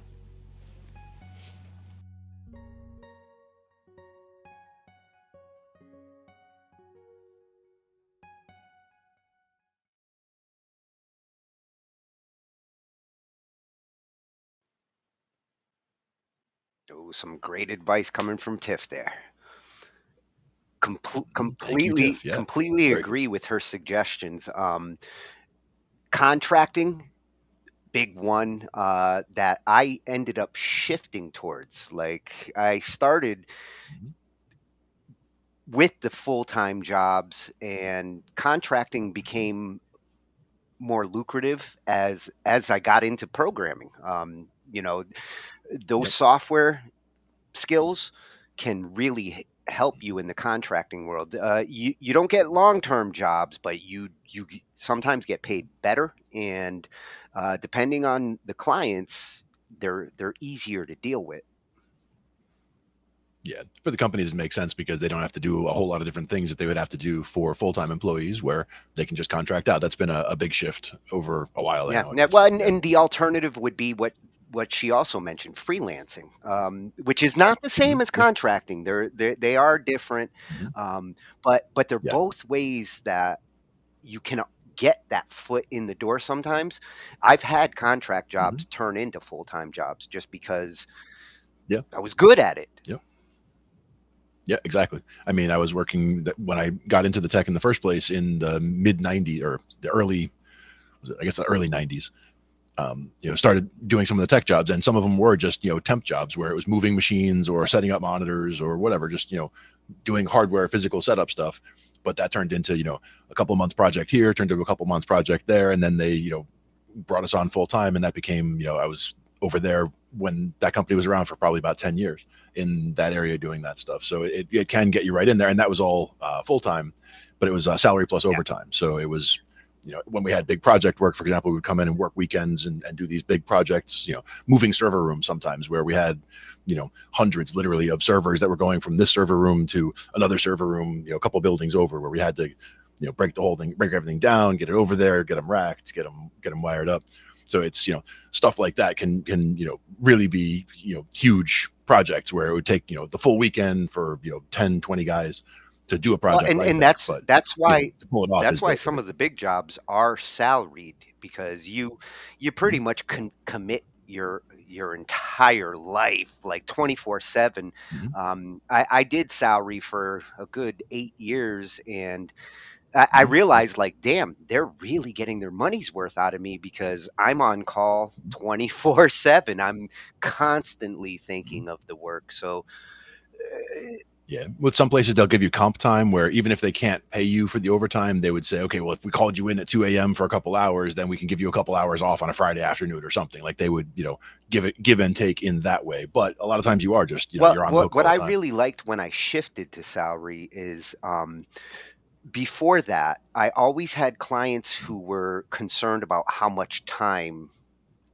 it mhm, takes, and how much time mhm. I'm spending on solving a problem. Some Sure. problems can't be solved instantly. You got to figure out what the problem is Mhm. before you can solve it. And when you're not Right. on salary, you can have clients that are like looking over your shoulder constantly, like, I'm paying you per hour here, get this fixed. And Mhm, it's like, hey, mhm. it's gonna get fixed when it gets fixed. Yeah. There's actually, I mean, in number of the places that I worked, they've been on both sides of the spectrum. Where on the one side it was, and in the early days, it was very much about any problem that there was. It was a matter of you're on that problem, you own that problem until it's fixed, in a Yeah. reasonable manner. If it means we have to replace parts of the hardware, that's fine. If it means we have to reimage a machine, that's fine. But Well, like you own before that there problem. was re-imaging, like back in the Yep. 90s when they made me have to reinstall a Windows system, that could take 6 to 8 hours And you brought all the to floppies with you, right? reinitialize and get the whole. If I charge you for 8 hours of installing Windows, you're going to pay more than what Windows costs, and maybe even that computer, if you're paying per hour in that situation. Yeah, but then again, both sides of the spectrum, where some of the places they wanted you to own that problem until it was fixed, and then later on, and in other places, it was more like, if you can't have it fixed in 15 minutes, then it's time to swap Yeah. out the box. And it was more of a, like, you show up at the desk, you see it, because we had everything was all profiles anyway, so it was like there wasn't much on the local box other than whatever, just minor stuff. So you could just swap out the machine, log them in, and then it starts pulling their profile down, and then you can take their box back in the back and try to figure out what the problem was while they're Yeah, working on and their and it activation. was a lot easier when imaging and all that came into play. Dealing with individual, like, home user, people buying computers for their home businesses, and every machine is Mhm, different. Like, every client's coming at mhm, you with a different box. You got to make mhm. sure you back everything up before you go wiping everything. I've had some hell jobs where, like, the hard drive died. Like, I'm sorry, I Yeah, cannot get your files off of it. A few times I actually right. managed to, because even a dead drive, sometimes if Mhm, you're really persistent, you can. But mhm, again, mhm. the cost when you have to do these things goes up and up. Data recovery, some of those data recovery guys make top dollar.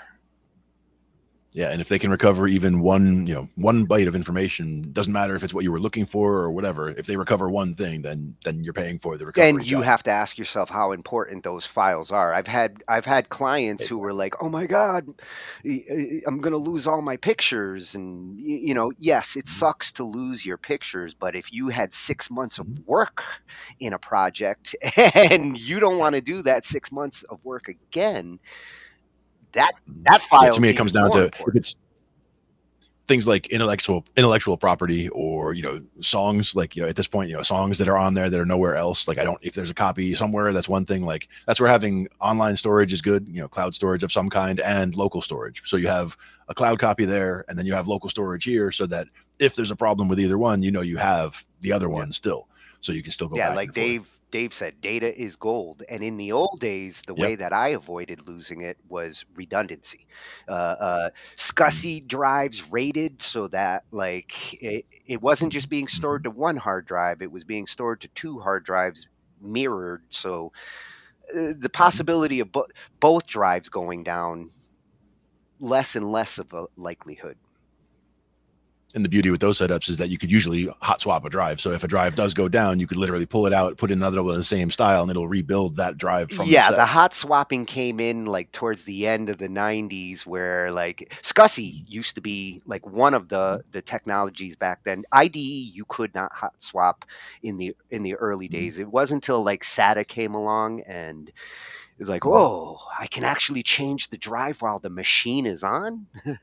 Which still Yep. freaks me out to this day. Like I'm still Oh, yeah. hesitant to put things in and plug things in while the machine's on, because in the old days you had to really be careful. We kind of got used to it with the server racks, checking the server racks for bang lights and say, oh, there's a dead drive over here. So we got to, you got to call it in with the serial number of the machine and get them to send the replacement. But we had to maintain certifications with all the different companies also. So like when we were dealing with all that hardware at that point, like you said, there's, different companies like Compaq was around, and Lenovo was IBM at the time, the IBM laptops and all that. There was, and the Dell, the dude you're getting the Dell, there was all that going on. So there was a whole lot of, different types of machines that you had to maintain. So we would have to, and the types of things, it wasn't like a long class you had to go to or anything. It was more or less, they would send you some information. You take a quick test on, basically troubleshooting these types of machines or these particular model lines of machines. And once, if you know your way around troubleshooting hardware, again, like I said, if you know what IRQ7, was for, then, you'd be fine. You'd have no trouble with the stuff that they're asking, because A+ certification was the one that went along with the MCSE. Yeah. So the A+ was more on the hardware side. Like, if you could deal with all of that kind of stuff and the early days of the hardware, and then the MCSE is more modern. Yeah. If you had to deal with the Compaqs, you had to get familiar with that whole soft pack bullshit that they had. I hated. Yeah. And when HP bought Compaq, it didn't get any better, because HP had their own convoluted driver proprietary bullshit that like. That was another one we had to maintain. Made Compaq look easy. Yep. They made good equipment, but I hated the way that they dealt with driver support and things like that. They actually made my job a lot harder than it needed to be. Yeah, and the other thing is just having an environment. If you're working in an environment, the idea is to try to keep it as simplified or together as you can. Like if you're going to go with Dell, it should all be Dell, or if you're going to go with Compaq, it should all be Compaq. To have 3 of these and 5 of those, that gets Dell to be a was problem. really good when it came to corporate approach. That's why a lot of the corporations liked to get Dells in the 90s and early 2000s, because they had a standard that made it easy when you've got 100 boxes in this building, and they made it easy for the corporate network guys to actually deal with their equipment. Ironically, after like 2001, 2002, when they started doing, all the companies started doing the outsourcing to like India and the tech support, that was Dell's failing there, because they went from being the #1 supported computer to being the worst supported computer in the span of like a year and a half. I could no longer recommend them to my small business clients, and if I was dealing with big corporate networks, they didn't want to touch Dells. By like 2004, 2005, it was like, no, we already got burned from them. When I was in that time frame, it was also when the machines were going from like the Compaqs were still the metal cases, the solid metal outer shell, and then excuse me, when we got to the Dells were starting to be the plastic pizza boxes, the plastic outer shells. So that was like around that time. The one place Dell managed to maintain themselves was with their servers. Like if we were dealing with like the big rack mounts, especially when virtualization and all that came in, Dells were actually our choices for our virtual servers.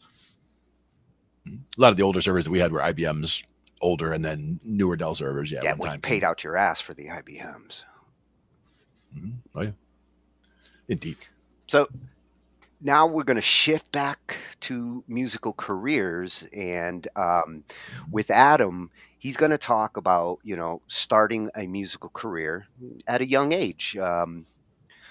What do you need to know if you're just starting out in the music industry, and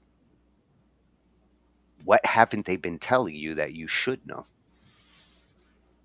And the industry has, again, it's changed so much over our lifetimes, and again, it changes so much more rapidly in as you get up towards current events. So like, and going forward next few years, who knows? Everything's been accelerating, so Oh, the changes that have been coming, it's did gonna I go even say faster. Adam Neely? Adam Ivy. I think There the you other go. one's Adam Neely, right? Yeah, Uh, yeah, Not sure. that's That, why that I one. confused it. Yeah, We got two Adams in the house tonight. nice. But this Adam is a great one to get this advice from. He's got awesome industry advice, a marketing specialist, producer, entrepreneur, and friend.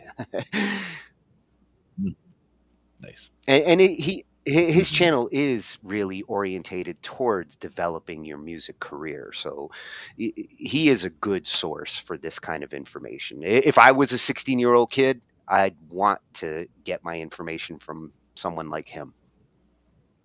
hmm And the question is, what have they not been telling us? Yes, they're hiding something. Tell us. Sugar-coated, this probably is not the right video for you. I'm about to deliver a huge dose of reality to a 16-year-old.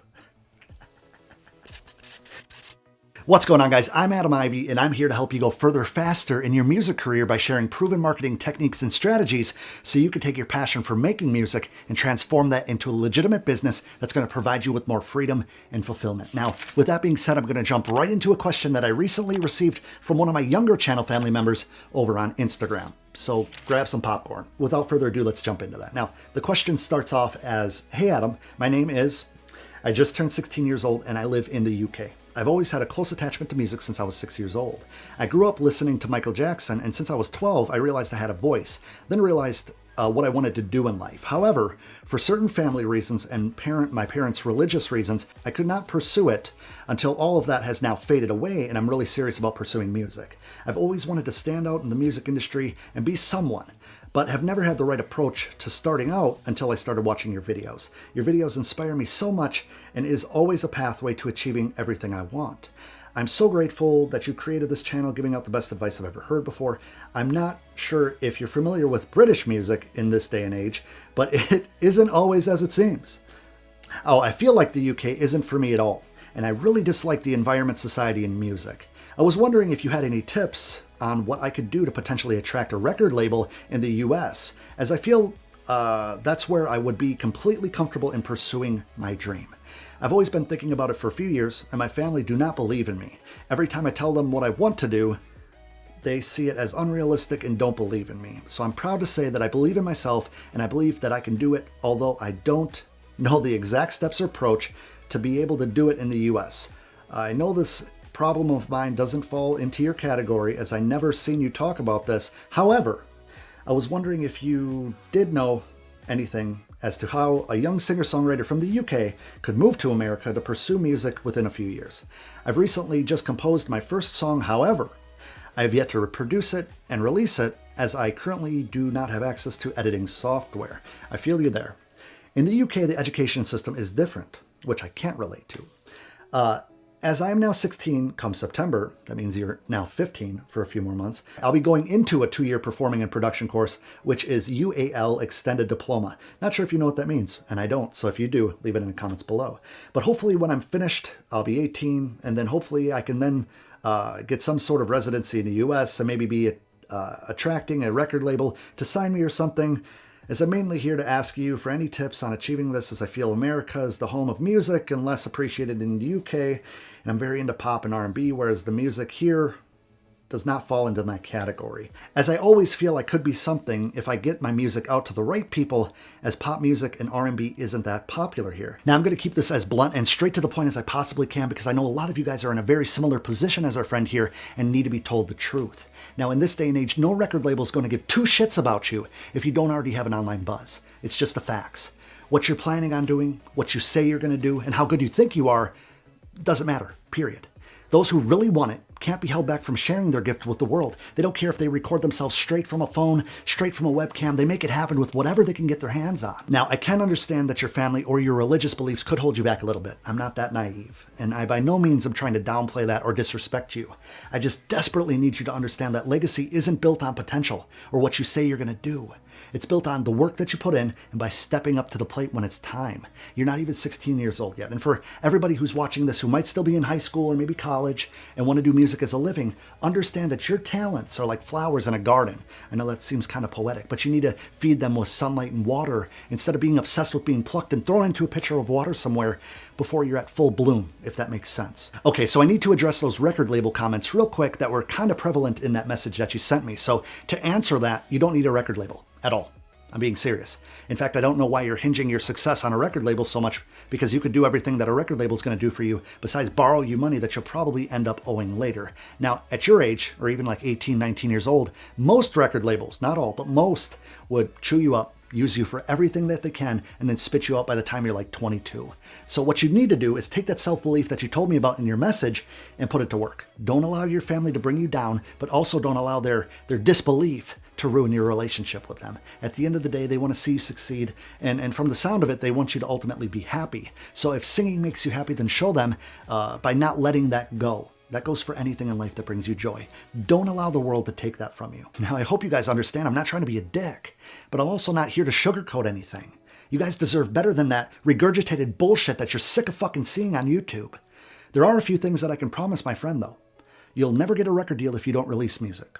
Typically, you'll need to release a lot of music and a lot of digital content in order to build that audience and that following. So being as young as you are is a huge advantage to you right now.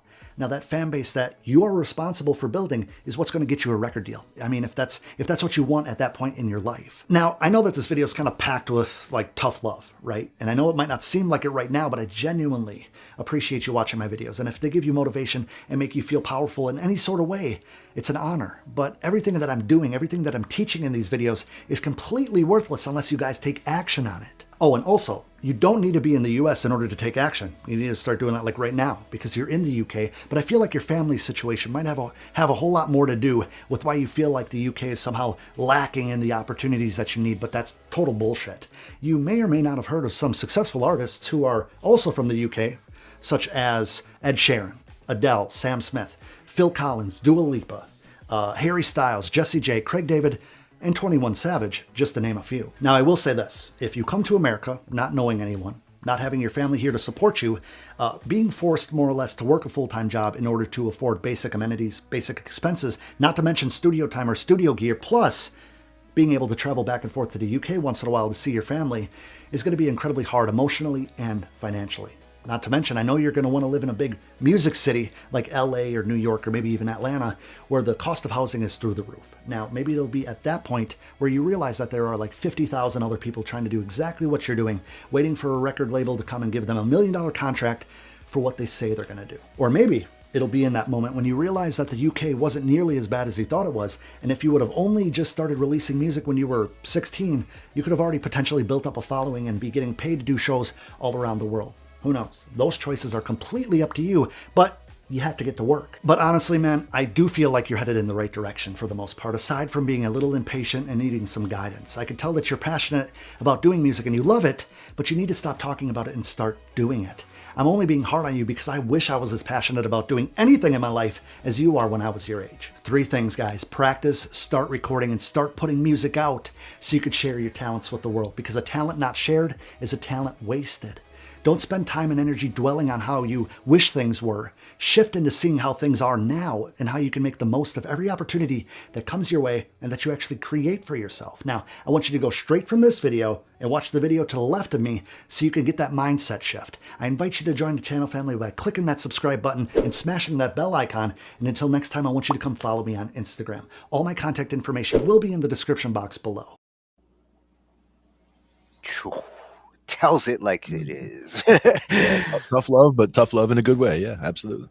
Yeah, I mean, he said it right at the beginning. Like, this is, I'm going to be a little brutal.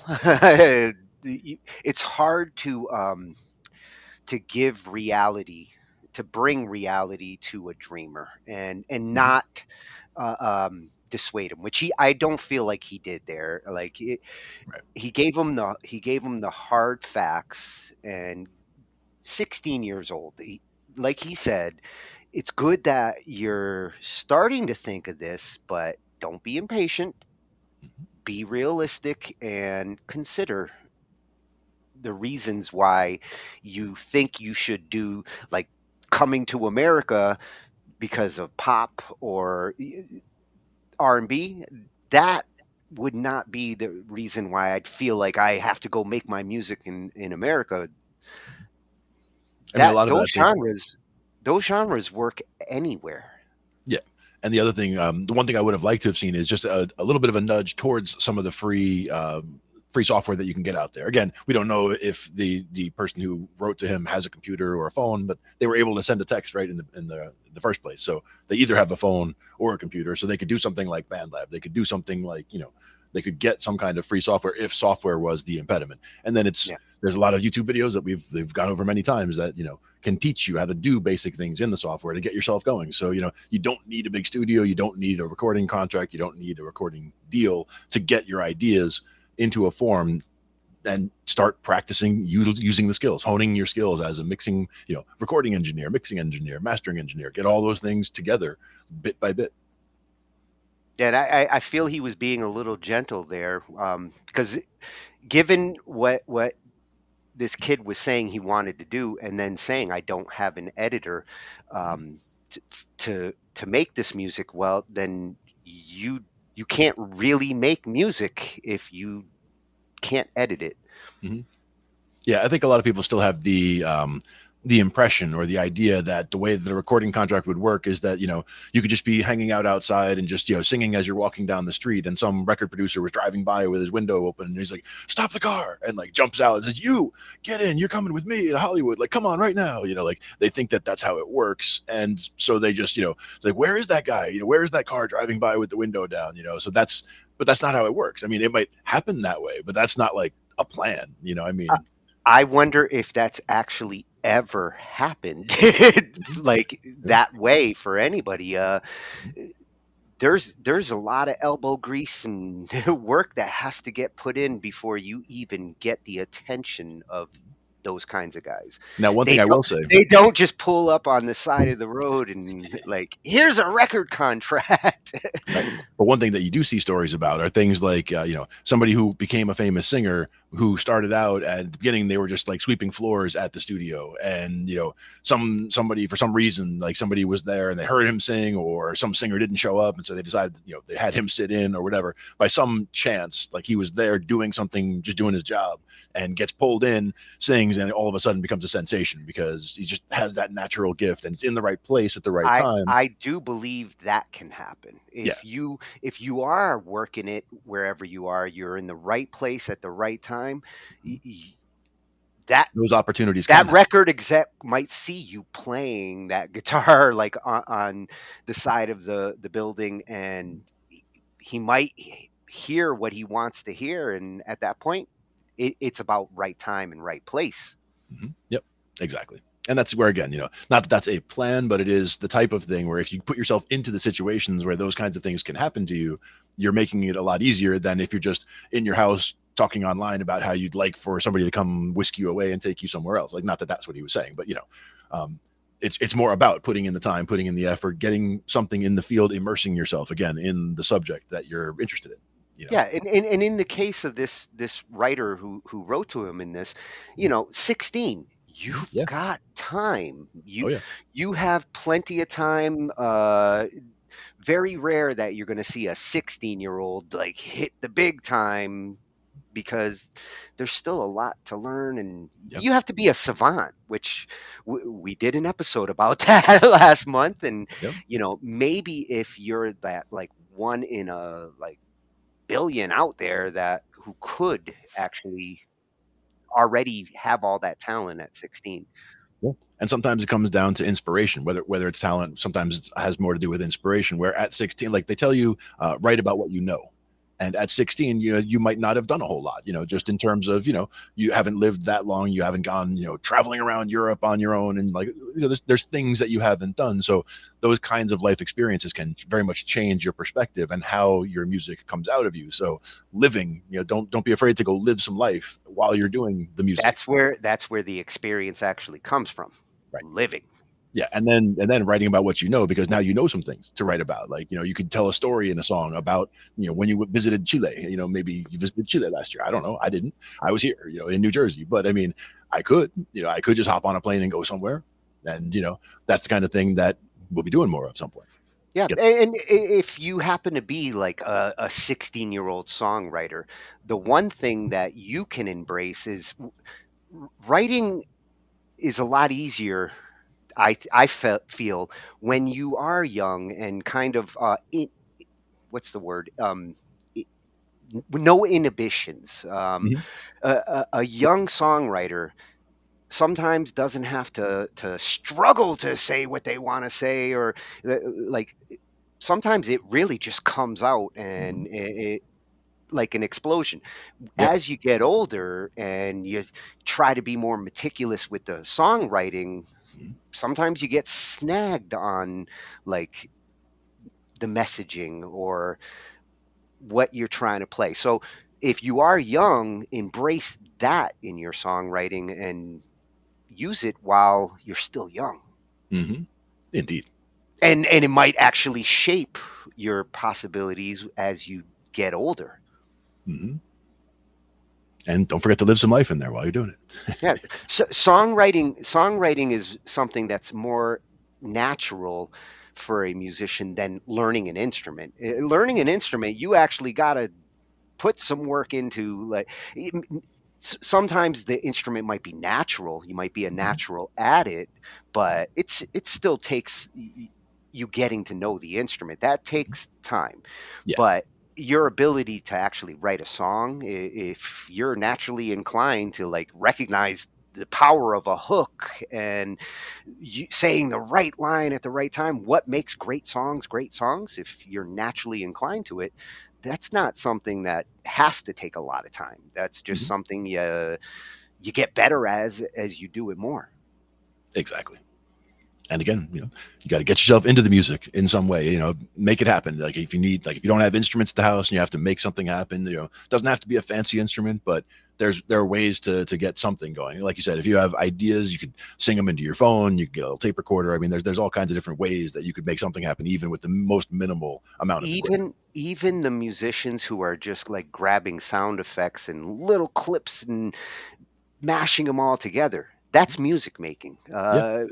Before I had a keyboard, I used to sit there with 2 tape decks and like record little parts and try to like make a song out of audio clips on tape. So do you remember the Casio SK1? It was the tiniest little, I mean, I don't know if you know if it was like a full octave, but like tiny little chiclet keys, but it had a sampler where you could record, like you record your voice with hello, and then as you're hitting the keys, hello, hello, hello, hello, change the key.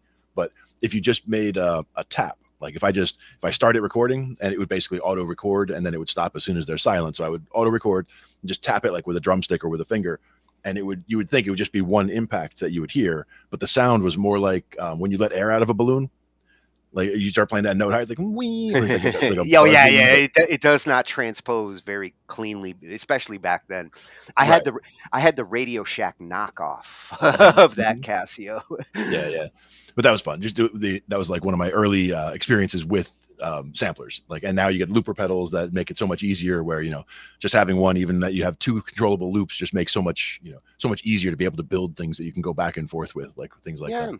And not all music comes from instruments directly. So like some people are gonna make music and never pick up an actual instrument. Yeah. And that's an excellent point about metaphor there and bringing up for lyrics, because that is one of the places where you can really get good lyrics. You don't want to have to spell everything out all the time either. You want to allude to things. You want to suggest things. You want to talk about things that are about the thing that you're trying to talk about. And the scene, set the scene for the person so that they can, so that they can see it play out themselves in their imagination. if you're really good with the metaphors, you can write a song that 10 different people interpret 10 different ways. Exactly. Yeah, If you don't get specific about it, if you say like every, if you lay every little piece of the story out for everybody, then you're telling the whole thing. If you're just giving nuggets, then yeah. and that's why it doesn't hurt to actually practice with actual story writing.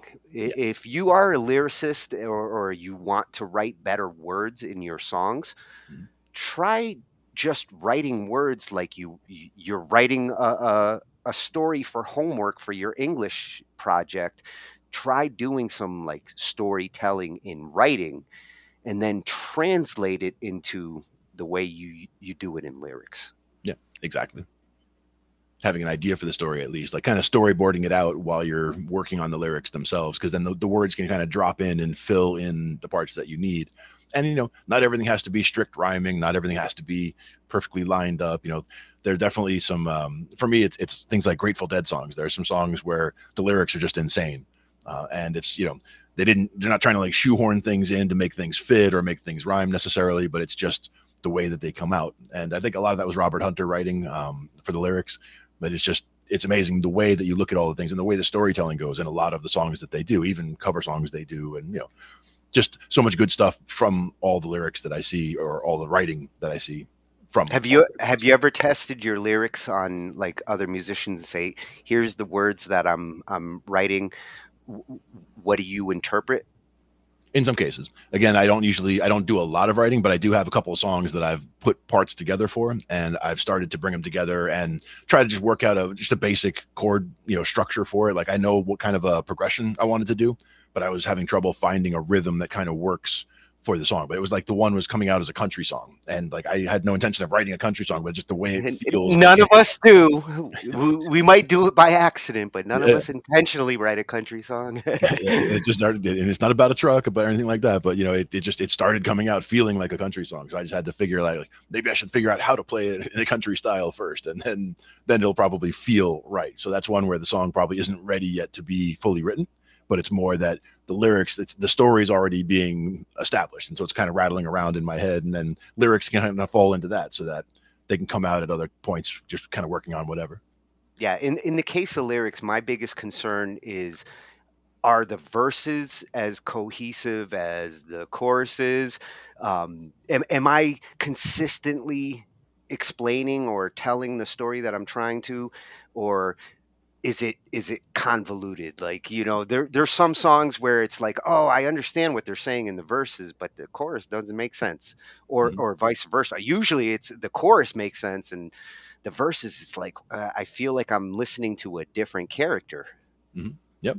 And there's also again changing perspective where you could be telling the story from the perspective of this character about the way things are happening to this character, and then change the Well, if perspective of somebody if else you're looking gonna in. do that, Mhm. consider the fluidity of, Mhm. if you're changing perspectives in the middle of the song, Mhm. you want to know that your listener is picking up on what you're doing there. That's why it's Yeah. good to actually just bounce the words themselves. Don't listen to the music, just here's the words. Do you understand what I'm saying in this paragraph? Does the second paragraph have the same fluidity as the Mhm. first? Even if you are doing different perspectives, Mhm. you still want it to The writing style relate. should still be cohesive. Yeah, sure. Yeah. And again, just you do it as whether it's this verse is from the guy's perspective and the second verse is from the girl's perspective, and then the chorus they sing together, or things like that in terms of storytelling through different Well, characters' and, eyes. and and and that's where arrangement, like Mhm. that's where your arrangement muscles start to Mhm. kick in, when you start to listen to it all and say, "Oh, I need a little bit of this accent here." That's where embracing arranging, and we'll do an arranging night. We kind of have mixed with other skills like composing and everything, but I wouldn't mind hitting up like a full night on great arranging. Sure. 'Cause there's a lot to it for sure. Well, it Some ties great examples into out there too. instrumentation, how you layer everything. Mhm. It's more than just backup singer over here. There's a lot more going on to arranging. Yeah. And with the mixing, I mean, even just noticing what's the loudest point of each of the tracks and making sure you listen to it and see how that part fits in with the rest of the track at that point, and doing it for each of the tracks in each of the places they get loud. Just little things like that can make such a difference. And if you're getting like advanced with your DAW, you get into automation. Now you're adjusting volumes like for the part, and that's where getting the perfect song really matters. When you do focus on everything and not just try to globally make the song, but actually go through it and bring up the volumes on the guitars as the bridge kicks in and it starts to get heavy and swoop. And it's the difference between something that sounds like it was half-ass made on BandLab or made in the biggest studios and should be on the radio. And that's where, to that, I would say it's similar to like driving a bus or an RV or whatever. It's like you want to do very small adjustments. Like you don't want to, oh, I want to make this louder here, and bang, and all of a sudden you crank it up, because that's very noticeable. But you want to build it slowly. So you want these things to be, you want it to build, and you want it to get to a spot, and you want it to come back down. And a lot of times it comes down to the classic story arc where you want it to be, you want it to build for like a first act, and then build for a second act, and then build for a third act for the final, for the finale going out. Well, and the build should complement the emotion that's supposed to be felt at that moment. That's what Right. that's what good builds do. It's like, whoa, I feel like I'm being sucked in or pushed out. Mm-hmm. Yep. And having a section like, a bridge being something that's going to be a contrast, even if it's just, it could be the same chords, it could be in the same order, but again, we've talked about it in the past, changing to something where if you were playing full chords before, maybe staccato, little stab, chick, chick, Yeah. chick, chick, things like that, something noticeably different so that the listener knows you're in a different section. I absolutely love my staccato. That has been a technique that I've really embraced in the last 5-6 years. Mm-hmm. And Exactly. pizzicato, like both of them have a way of like, it's like percussive, but it's with strings. Mm-hmm.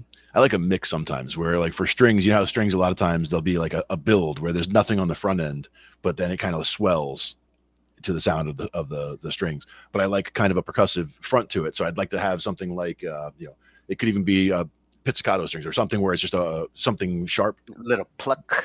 a little pluck right at the start, and then the strings swell behind it. So like you can combine sounds like that and get things that might not ordinarily be put together to get you a kind of effect like that, where you're getting that initial hit as well. And when people are doing that these days, that's how some of them are getting that ethereal feel sometimes. Oh, yeah. You throw a little echo or delay on top of that pluck in that string, and it's like, ooh, I'm floating. Mm-hmm. Exactly. And that could be effects too. It could be the reverb, it could be the delay, it could be, it sounds like it's on a stage versus in a hall versus in a stadium. There's all the different ways you can change all of that just with little tweaks to the way the sounds are coming across, and ways that you're, massaging the EQ or, working with the sound. Sometimes the sound had too much room noise in it, so you're trying to work your way around that and clean up the sound as best you can. And that can have other effects that all of a sudden it sounds totally different, but it sounds different in a good way.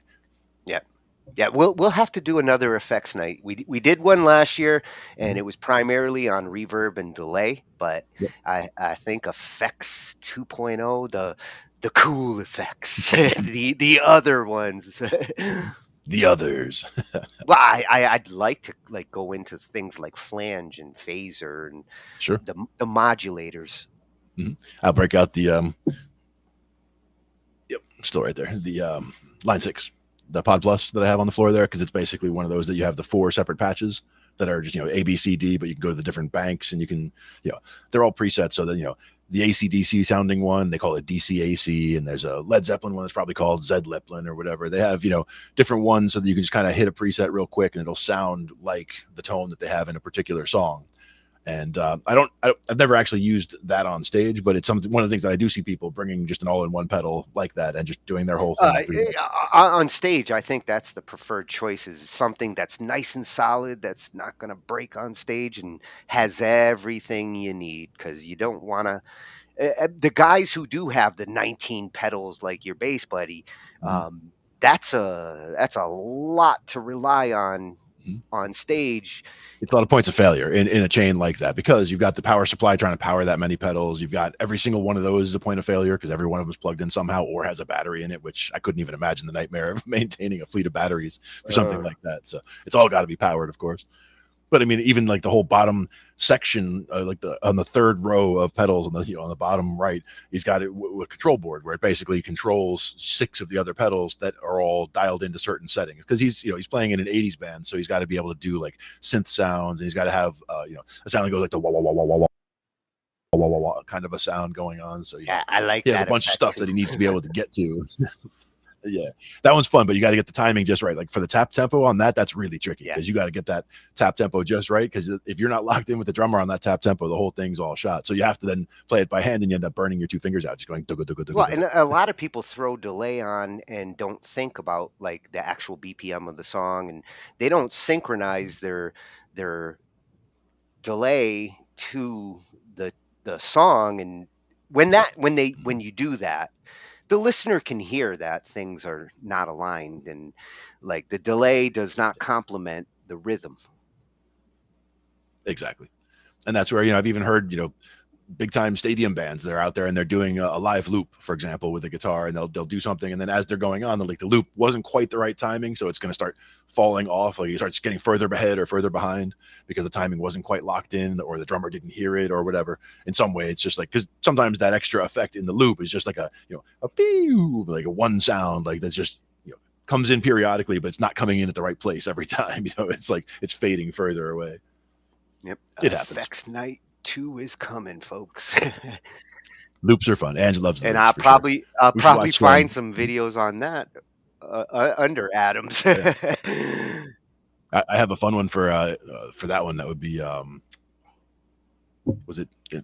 I'll have to look. I'll have to find it again. It was like an old school one, but it was basically some software, and the kid just comes in and like, oh, play these 2 chords, and bum, bum, and plays them on the keyboard. And then like he basically goes and builds a song in the period of like 3 minutes, just on a quick couple of loops. And then the whole idea was for him to go then, and start playing over on the other side there. It's like had all the instruments lined up around the room. So it was very cool. I'll find it again. I think it was called Loop Soup. Oh, and a loop night. I'm surprised we haven't. We kind of almost did in the early days, because we definitely looked at some of the loopers that like Slither Joe had, but that will be a good night. Maybe that one will come sooner than later. Yeah, the boomerang is, I think, the one that that Trey uses. Trey Anastasia, for example, that's one of those that you could do a lot of stuff with. The one that we talked about before, also like somebody like Mark Rebele is using like the 505. I think the one that has the 5 separate loops and the mic input. That's what Slither uses. That thing is awesome. Yeah, so those got some nice stuff. I remember when he had the one that was the next size up from the one that I have. It's the double. So he had the one that was like the triple, or and then the quadruple, and then he went to the 5. So, but that one, that's between his 505 and that Novation that he has, they're both incredible loopers, and they kind of serve different looping purposes. Like the Novation is definitely more on the percussive side, and the pads are awesome. And the 505 is more on the arrangement of the loop, the building up of the parts. Yeah, looping and building up is the way to go. And that's where, again, a lot of times, like I've seen some videos specifically on how to go from that loop to make a full song, because in a lot of cases it has to do with the formula.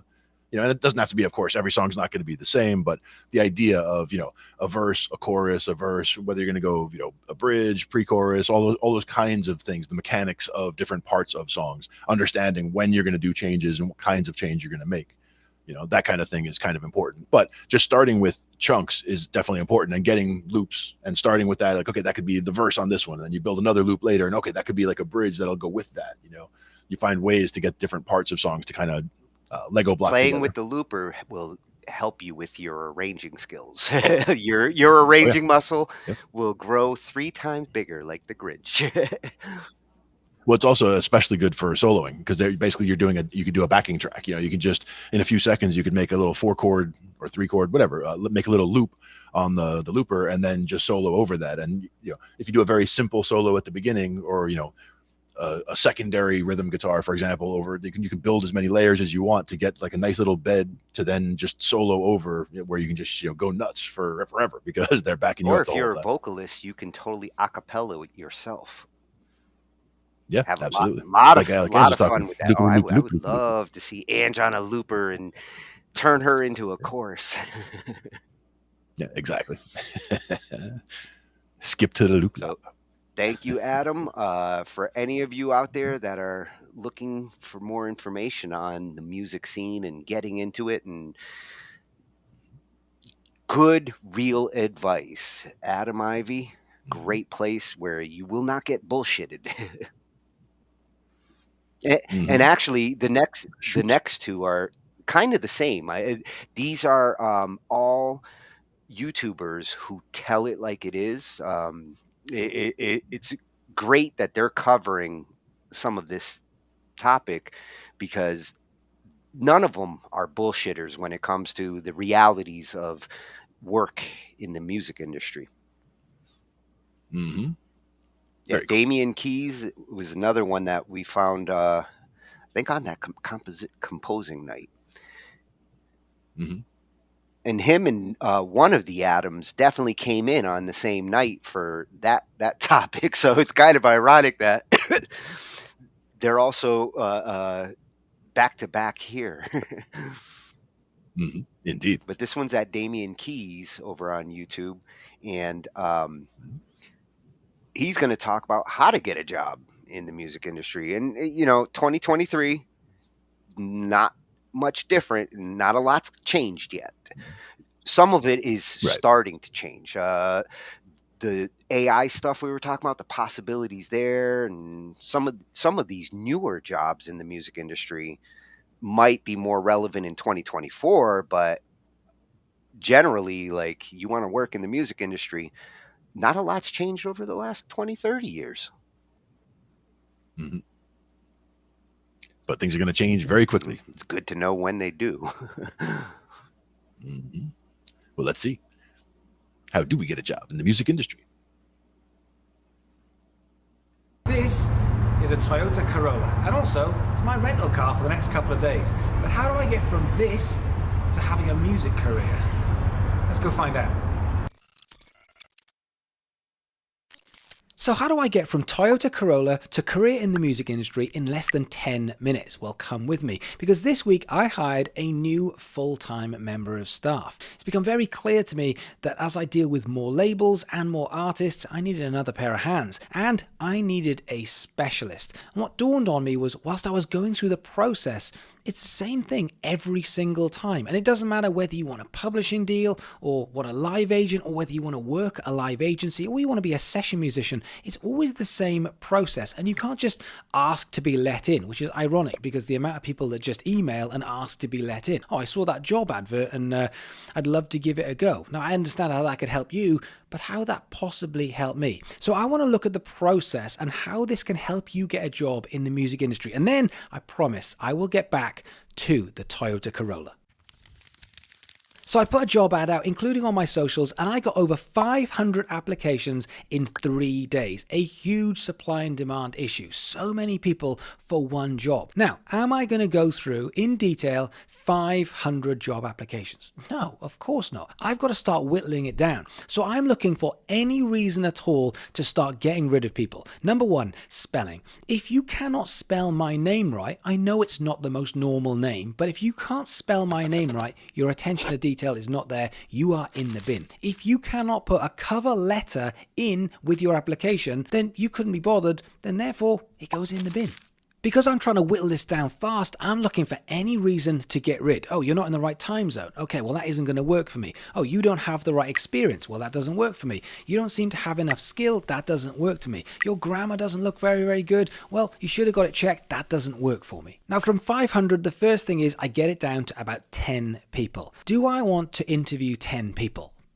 Too much time. I haven't got time for that management. I haven't got time to interview 10 people. I've got to whittle this down to between 3 and 5 people. So I'm brutal. I'm going through anything I can. I want to get this down to the best 3 to 5 people. And then comes the interview, although I'm still testing you right up to that point, because the way that you accept the interview and how fast, I'm still judging you on. In the interview, I want to know, what have you researched? What do you know? What do you know about me? What do you know about the company? What do you know about what we do? Because if you haven't done any research, tells me a good story. Then the obvious experience or leverage. Have you got a qualification? If you have, what is it and where it's from? Just because you've got a qualification, who hasn't? So if you've got a first from Oxford or a 4.0 from Harvard, great. However, if you did psychology in the University of Lincoln, no offense if you did, well, not so impressive. Or maybe you didn't have a qualification, which is completely fine. After all, you are talking to someone who failed high school twice. But in which case, what have you done to build the leverage? For example, have you gone away and got that experience? Have you built that leverage? For example, with a social media job, have you gone away and got 50,000, 60,000 followers on an Instagram platform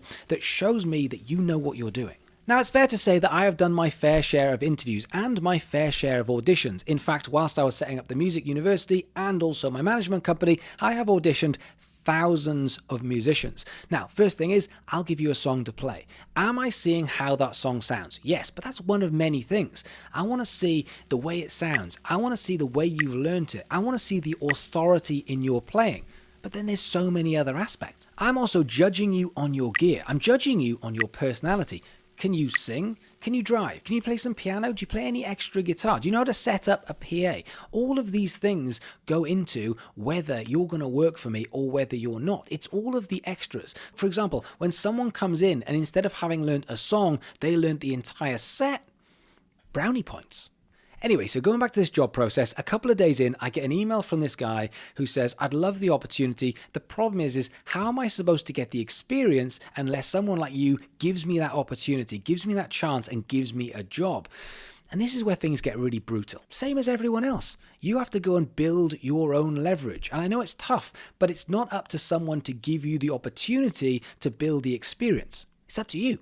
In the world that we live in, you aren't hired because you want the job. You are hired because you are the best fit for the person hiring. But the good thing is when it comes to building leverage, nobody can stop you going and getting that experience. If you want a publishing deal, then you need to go and write 1,000 songs with 100 writers. But the good thing is the only person that can stop you getting that experience is yourself. If you want a job in music PR, then have you written 1,000 press releases? In fact, have you got your own blog and have you published hundreds of blog posts, hundreds of press releases to understand the concept that not only do you need to write the story, you need to go and find the story first, source it, and then write it up. I understand that it's hard to get the break to build the experience, but there's so many things that you can do to build leverage. Now then, let's get back to the star of the show, the Toyota Corolla.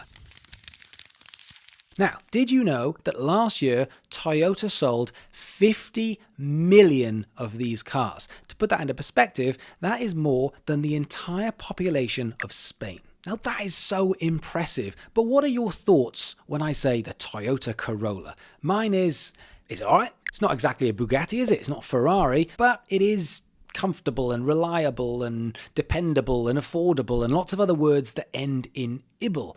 But that doesn't tell the full story. The Toyota Corolla is kind of like the Ed Sheeran of the car industry. No one really knows how it got to that massive status, but it did, and now it has that reputation. But the actual story when it comes to the Toyota Corolla is it was manufactured first in 1966, and it was a flop. It wasn't reliable, it wasn't affordable, and it had a lot of design flaws. And it was in a stiff competition, especially in the US. But over the next 10 years, Toyota went to town. They did their market research, and they developed a car which was reliable and affordable and comfortable and a safe pair of hands. Within 10 years, Toyota had taken a car which was a total flop to being a flagship in the Toyota brand. Why? Because every year they chipped away at it. They just made it a little bit better. Now, they're not competing with Ferrari. They're competing with all of the likes of the same cars, Ford or Chevy. And they knew that if it was just a bit more affordable, if the fuel efficiency was just a little bit better, if it was just a little bit more reliable, they could win. And they chipped away and made it the safest pair of hands. And now 50 million cars in 1 year. So this is your job. Your job is to build the reputation, one song at a time, one gig at a time, one press release at a time, one post at a time. And in doing so, if you're chipping away, you are getting better. And nobody can stop you getting better. And nobody can stop you building that experience. When it comes to getting a job in the music industry, this isn't about whether you can or can't do the job. After all, probably 50% of the people who sent in an application could probably do the job. This is about who's the best person. Who's got the most experience? Who's more hungry for this job? And that is something you can make a difference on. So the big question then becomes, what are you doing tonight? Because if you want to be a session player, for example, then are you gigging tonight? And if not, why not? Because 7 nights a week, there's 7 possibilities for you to go and get a gig on an evening. And if you say, well, I'm not in a city that has that many gigs, well, you need to move. Well, I don't know that many people to be able to have those opportunities. Well, you need to start networking. This is your career and your job. And tonight, you can go and write a press release if you want to be in PR. You can go and get a gig if you want to be a session singer. Don't wait to be asked and don't ask permission. There's a golden rule, which is it's not about having a reason to be hired. It's about having no reason whatsoever why you wouldn't. And that comes down to you, your experience and your work ethic over the next couple of months in order to build you into that safe pair of hands. And if you don't feel like you've got that reputation yet, then give yourself the next 6 to 12 months to become that safe pair of hands. So people come to you and they say, oh, I keep seeing you online. I keep seeing your socials. I keep seeing you on those gigs. All of a sudden, you become the go-to. Why? Because people keep seeing you. You must have heard the phrase, it's not what you know, it's who you know. And I think that is total dog. I think it doesn't matter who you know, it matters what are you going to do for me? I'm the one paying you, I'm the one giving you the opportunity. What do I get? I don't give a shit who you know. What I care is what can you do for me that is better than if I hired somebody else. So what have we learned today? We have learned that if Toyota can sell 50 million Corollas last year, then there is zero excuses for you not to be able to get the job that you want in the music industry. But it's going to take work. It's going to take patience. It's going to take you getting better and better day in, day out. And nobody can stop you improving and nobody can stop you getting that experience. So if you like this video, do me a favor, hit the like button. And why not click this video here? Because this one looks like it's probably got your name written all over it. Thanks for watching, and I'll see you guys soon. Oh, I did like that video. Yeah, absolutely. Did I tell you, like, neither of these two are bullshitters. Like, that is real deal reality in the music industry. And did he say he threw one in the bin because how the grandmother looked? That's what I heard. But that's not what he had said. Grammar is what he had said. Grammar. He was. Oh, grammar. I was like, damn, you got an ugly grandma. But No soup that for was you. that was what I heard first. So I was also like, what? but yes, I had to catch that after grammar. But he brought up great points, though, not just in the music industry, but in general, like, you know, attention to detail, grammar, how you present yourself. Oh yeah. To be in that 500 list that needs to get cut down to like 5, how do you get into that top 5? Take his advice. Yeah. Again, give them no reason to take you off that pile and throw you in that bin. Because like you said, he just gave you a couple of, quick examples of how he whittled down that list. But whoever is going to be looking at the resumes or whoever's looking at the credentials is the one, what process are they using to whittle down that list? And how do you not get thrown in the bin? What I liked is after he got done explaining how he whittled it down, he explained where the bonus, the gravy of the top 5, like if you happen to also have these skills or these skills or these skills, that's a bonus.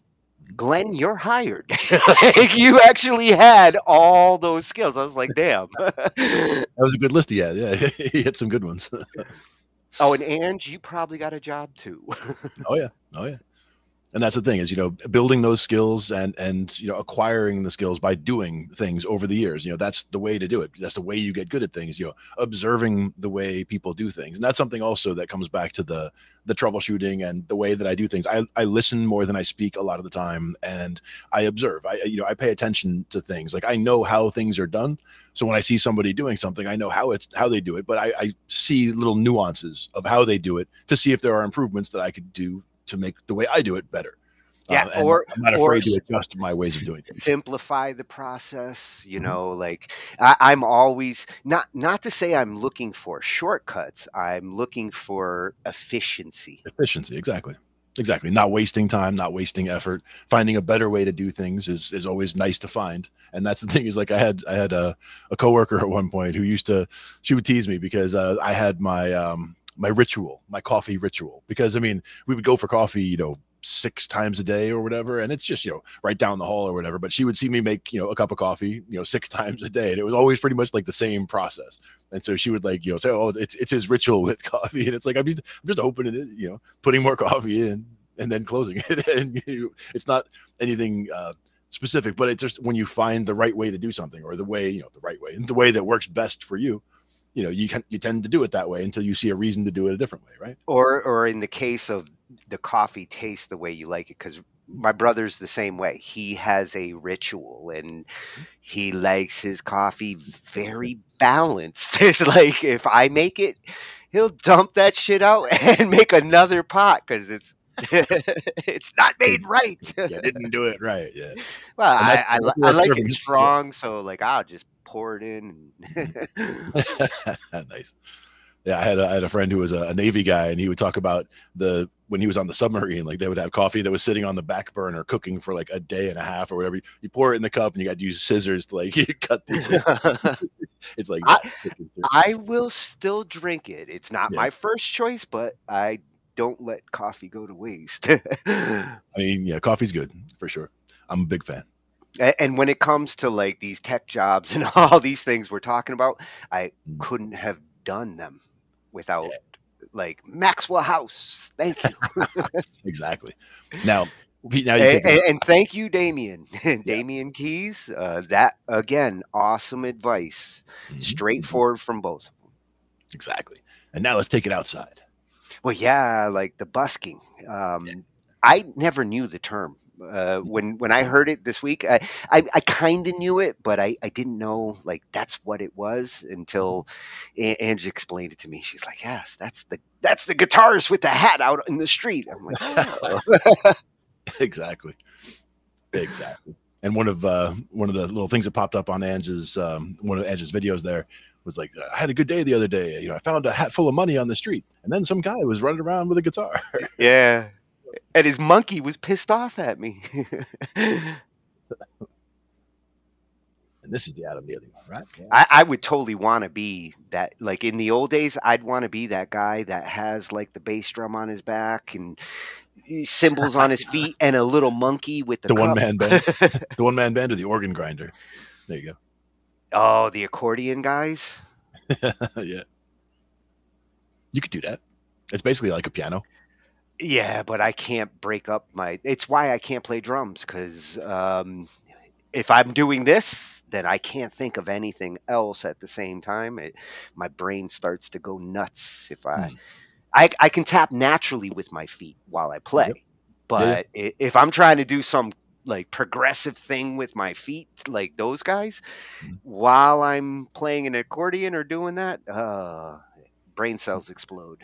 Well, one kind of exercises that helps with that is just, even if you're not sitting at a drum kit or at any way, you can just sit there just like slapping your hands on your knees and tapping your feet on the floor, like just thinking about the kick drum and the snare drum, right?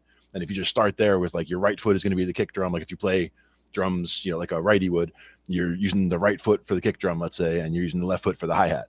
So just keep the left foot down, and you're just tapping with the right foot where you would want the hi-hat. So you're listening to music, doom, doom, doom, doom, doom, like get your foot going like a heartbeat, for example, as a start. And then can you do that heartbeat with a snare, in between, like do doom, ch da doom, ch da doom, ch da, and just start with that and build from that. And then eventually you'll be able to, get the going on the hi-hat while you're doing that. Now you're getting complicated. Well, yeah, exactly. And then eventually you'll be able to get the where you get that like that hi-hat where you get that open, you get the open hi-hat ring and then you snap it shut. But that's all about building the timing and getting a groove going, but going bit by bit, piece by piece, and building comfort where like you start at the beginning and you start with just that kick and the snare. And when that's comfy, then you start trying to throw the other one in. And if that starts messing everything up, it's like, okay, well, that's what we work on. Slowly build it up together. And then once that's comfortable, now you throw in a fourth thing, and then you get all four limbs going at once, and now you can start separating things. Now your brain can focus on other things. I got a better chance of training that monkey to play the drums for me than getting my body to do all those things. Well, one thing to start with would be what we talked about one other time, which was ragtime, as just something like pick like the maple leaf rag is one of the ones that I remember working on back when I was a kid.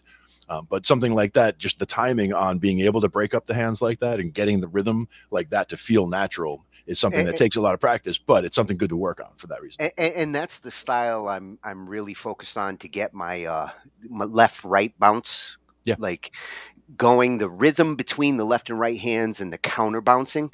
Mm-hmm. It's perfect to do it with ragtime. Mm-hmm. Exactly. Now, if I could do that on the street, that would be the trick, and make some money. Adam Neely, mm-hmm. our second Adam of the night, nice. And another one who has great advice on his music channel. Another one that kind of covers like industry information, sometimes a little theory and technique and the other things we talk about. I think that's how we came across him. Mm-hmm. For sure. Exploring what music means and what it means to be a musician. Mm-hmm. I feel you, Adam. That's right. And again, one of the other videos I remember was specifically about busking, but it was with, it might have been on his channel, might have been on Mary Spender's channel, but it was both of them in the video. Oh, he jams with Mary? Yeah, that one in particular, for sure. They were in a park doing the busking thing. Well, it's a party in the valley. Nice. Ants should be there. Exactly. It ain't a party until Ants is there. And it keeps the setup nice and small. It doesn't look like you have to, you're not breaking the roadies back on this day because you don't have a whole lot of heavy gear. Again, that's one of the rules usually with busking is whether it's the volume or whether it's no amplifiers, there'll be rules about what you are able to bring and use. And what you mentioned at the beginning when it comes to the volume levels, like you don't normally see like a big drum kit like that out on the streets. Mm-hmm. Usually it's very condensed, or the little boxes that even this is pretty damn good. Even this does look pretty condensed. It looks like he's got a kick drum, but is he standing while he's playing? I mean, it looks like a kick drum. It looks like he might have a snare. I can't see if he has a full kit there, though. It does look like he's standing. It could just be like a little bit more of like a cocktail kit, like something nice and small that you can just fit in a corner so you can play in a small club. He could be as tall as you, and he looks like he's standing. He's actually sitting. I did go to one show one time where a guy was playing a cymbal that was above him, like he had to like stand up and he stretched as far up as he could to hit like a gong essentially, but above and behind him where it was a stand up and bam way up there. I was like, whoa. Oh, a little back slap. Yeah, but like a full stand up and hit it. So it was like he was not messing around when it was time to hit that thing. You're not hitting that by accident because it's way up there. Yeah, that's the other key. Mm-hmm. All right, but let's get to some busking. Let's see what we're doing outside here. Yeah, let's get some money. All right, Adam Neely. So when you walked around New York City, like many major cities, you might notice a number of musicians playing either in the street or in the subway. It's a big part of the culture here. This is called busking, where the goal is hopefully to make some money from donations from the general public in appreciation for the music that is being made. In other words, it's kind of like a pre-internet Patreon. It's actually a pretty decent way of making a living doing what you love. A street musician once told me that they would regularly make several $100s in a given day. So last week, I went busking a couple of times with some of my musical friends to see if we could match that number. All right, I'm here with Ian Barnett. I'm here with Mary Spender. About to busk. So how did we do? Well, not really all that well. Which is that? 16 whole dollars. Oh yeah.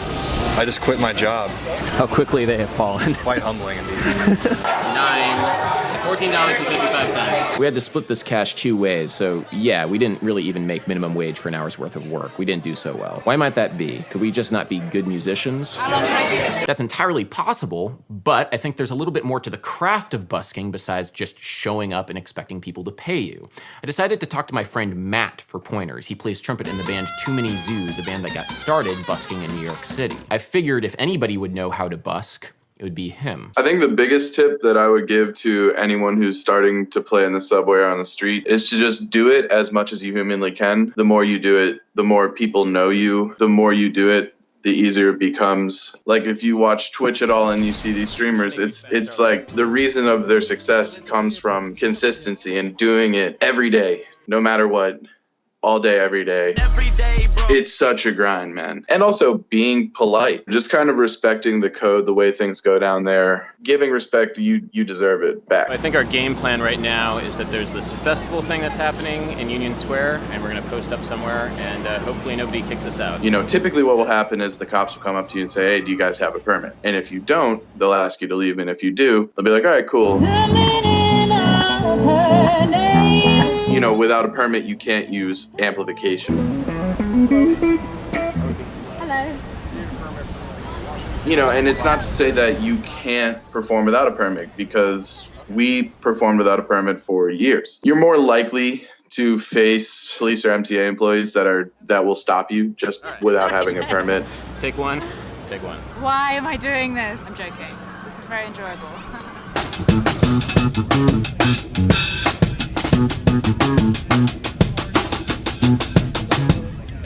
But there's still laws within the permit too that you can get stopped for. You can't go technically above, I believe it's 100 decibels. You just gotta keep it at a noise level. But you cannot use amplification without a permit. Somebody with amplifiers, they have a permit. If the police comes up to you and respectfully asks you to stop, say, okay, I understand that your sergeant asked you to ask me to stop. No one wants to be an asshole to anybody else. You gotta quit? Yeah, we gotta quit. Oh. We got stopped for playing with an amplifier, so I've been replaced by a trombone player. Fate worse than death. Okay, so the reason why we didn't make that much money was because we kept getting stopped because we were amplified, which is mildly frustrating because I can't play my instrument without amplification. So what about getting a permit? Part of the issue with getting a permit is that there's one audition a year. If you don't go physically to that audition, you can't get a permit. Okay, so it sounds like there's a guy playing an acoustic guitar over there. Just to not step on anybody's turf. Do not step on other people's turf. The more you play, the easier it gets, right? It's like lifting weights. If you go to the gym every day and lift weights for 6 hours a day, it's gonna be 10 times easier 6 months in than it is on the first day. I did 15 full days in London in Canary Wharf one Christmas. Yeah, it was hardcore. Because I didn't live in London, so I had to get to London. That is hardcore, wow. 4 a.m. bus.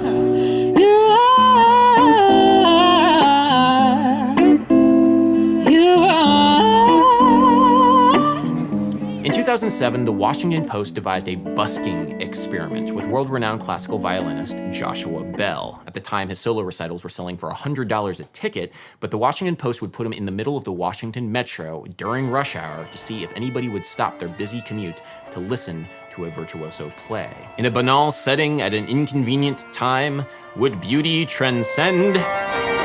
So, what do you expect? Of course not. 6 people out of 1,097 bothered to stop and listen. Only one person recognized who he was, and he made $52.17. The article that was written about this experiment frames this fairly philosophically. If a great musician plays great music but no one hears, was he really any good?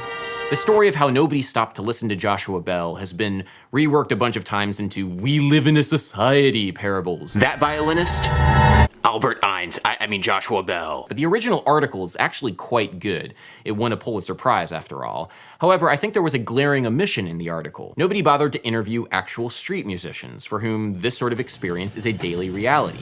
How might they think about this situation? In the business world, they have obviously, focus groups. Well, they'll bring 6, 7 people in and they say, do you like this cheese pizza or this cheese pizza? Why do you like this cheese pizza? And blah, blah, blah, blah, blah. And the subway is essentially that, but on a way grander scale, right? You have these people who are like so brilliantly diverse, which is so hilarious. It's so hard to get that. And then you have the ability to perform music for them. And if you're smart, you then can take that information and I'm saying literally look at them.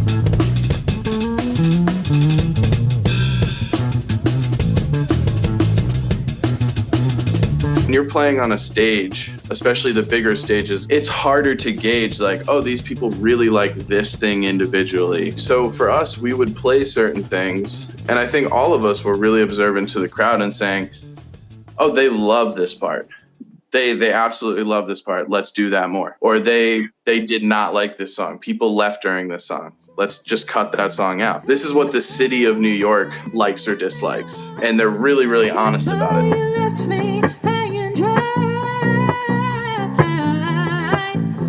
Play the right notes, mate. Don't you look at me, I tell no lies. You left me on and said goodbye. You left me hanging dry.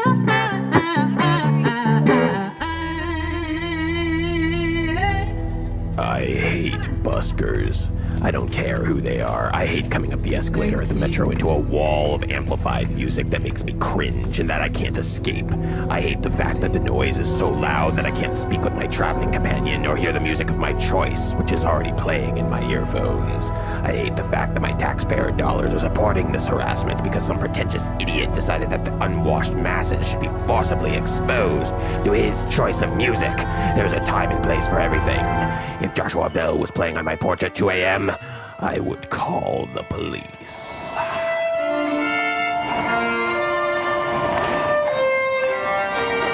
The most important thing about being down there is showing respect to the people of New York. The reality of it is, as a performer, you're in a way intruding on their space.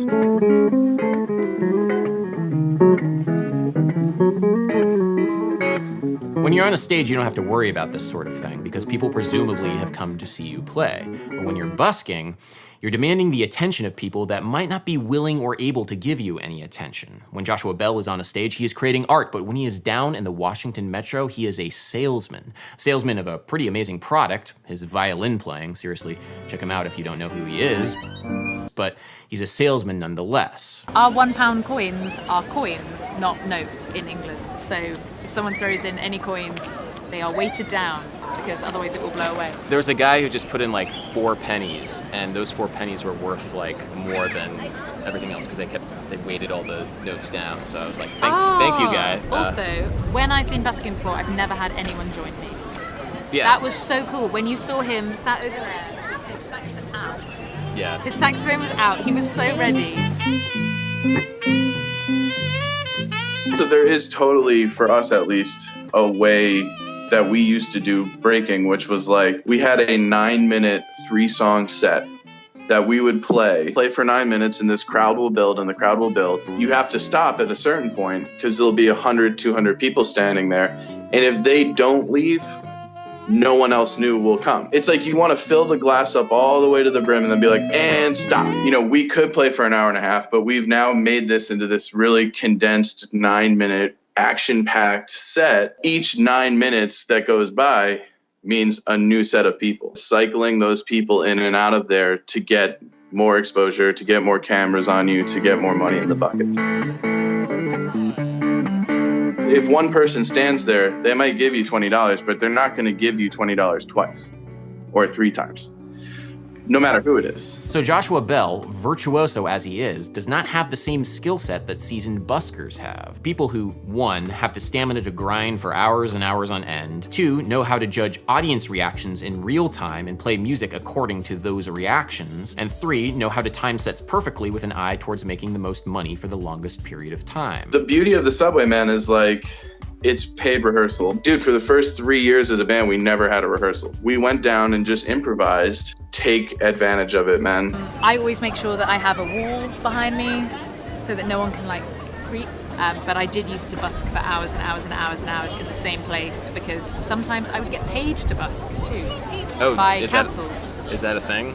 That can be a thing. Oh, wow. And so like with anything worth doing, your ability to busk, your ability to make a little bit of money for yourself doing what it is that you love is purely based upon the amount of time, energy, practice, and work that you're willing to put into it. Yes, you can read lists all day long on the internet of busking tips, the same way that you can read lists of bass playing tips, but until you actually start doing those things, you won't get any better at them. So, what are you waiting for? People are people, no matter where they are in the world. People love good live music. People love music. It's a second form of communication that almost everyone in the world speaks. If you're good and you're confident in your art, people will respond to that, typically happily.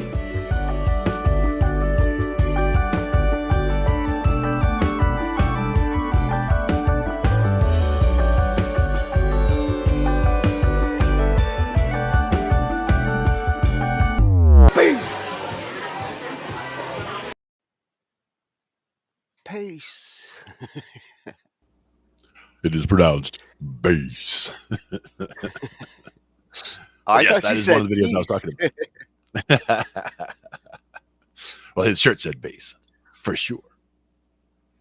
That But yes, got me. busking. That got me thinking. I would love to be able to do that as a pianist. Like a lounge situation, like, throw the glass on top of the piano. If I could play like in a hotel lounge, Van mentioned like location, and if you can play someplace where people are generally sitting waiting, whether it's for food or their room to become available, at an airport waiting for a flight, certain places would be perfect for helping people kill some time while they're sitting around. Hmm. And bonus points if you do have any music online or any online presence that you can point people to, having something that people can just scan a QR code on, a piece of, something that you have, a poster or whatever that you have with you, so that they can just scan that to get more information about the band while you're playing, so that they can get, to another gig or whatever. You might get some more repeat business out of that. Now you're networking. Yep. Now you're marketing. You're doing what you need to do to. What did Damien say? Like you gotta be.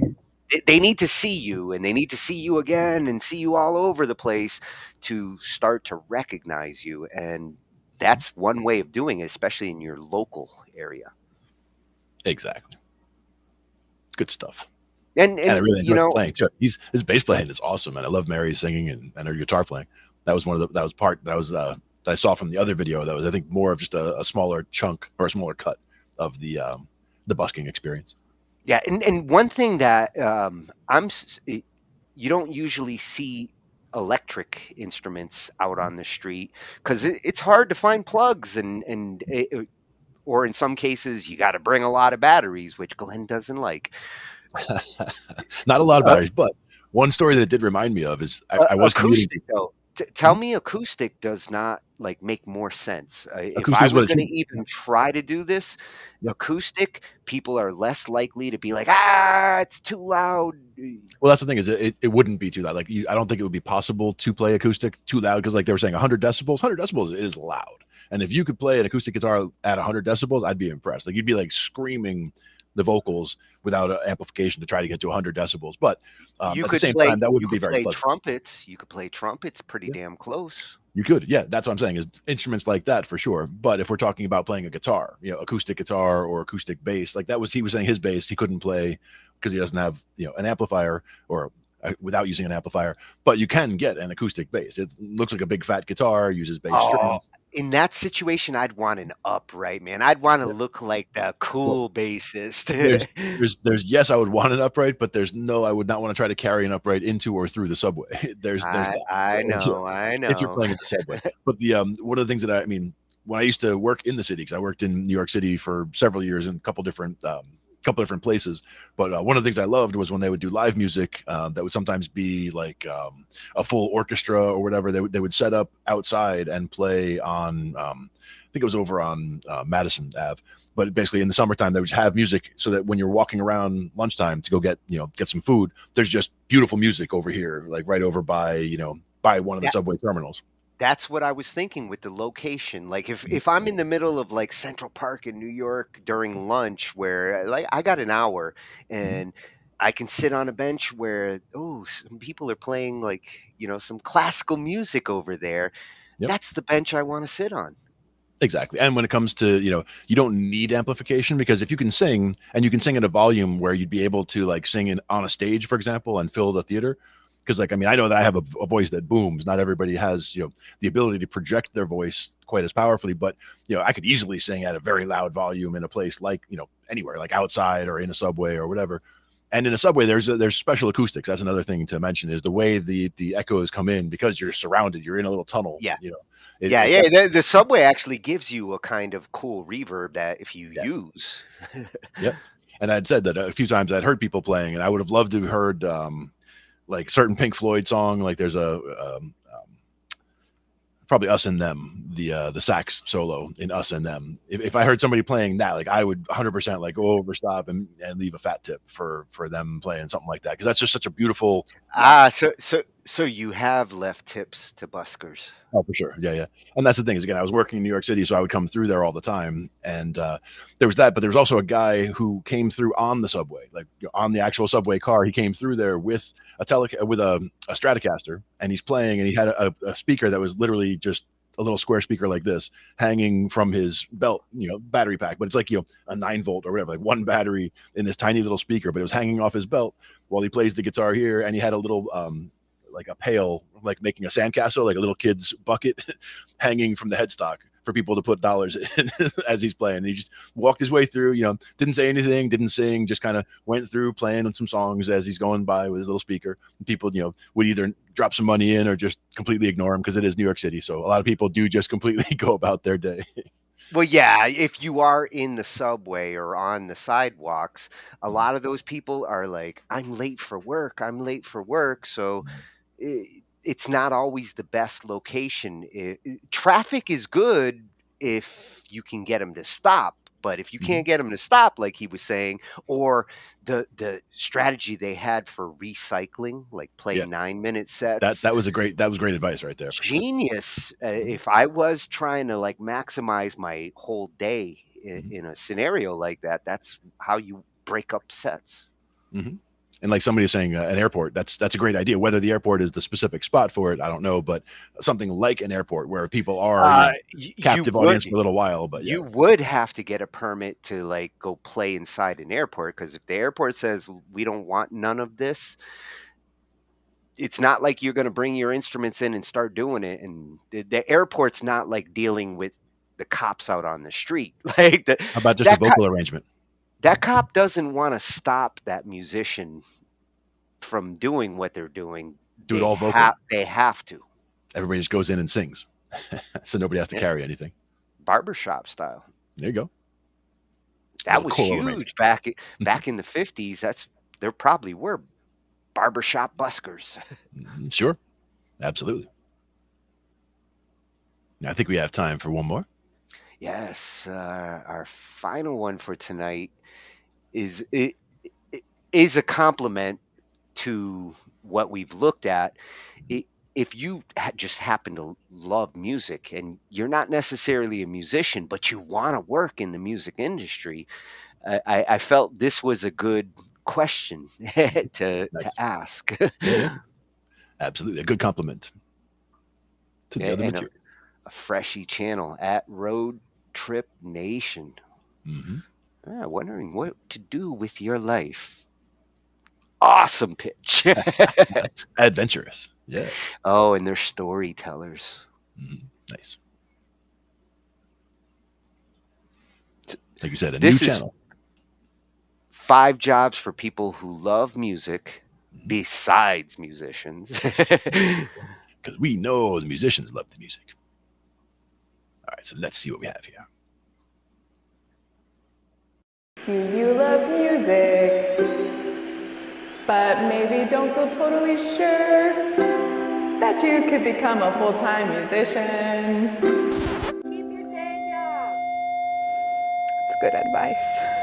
Today, we're taking a look at careers that will let you experience, enjoy, and interact with music on a daily basis. And whether you're a born musician or you have 0 musical talent, it doesn't matter. There's a job in here that could work for you.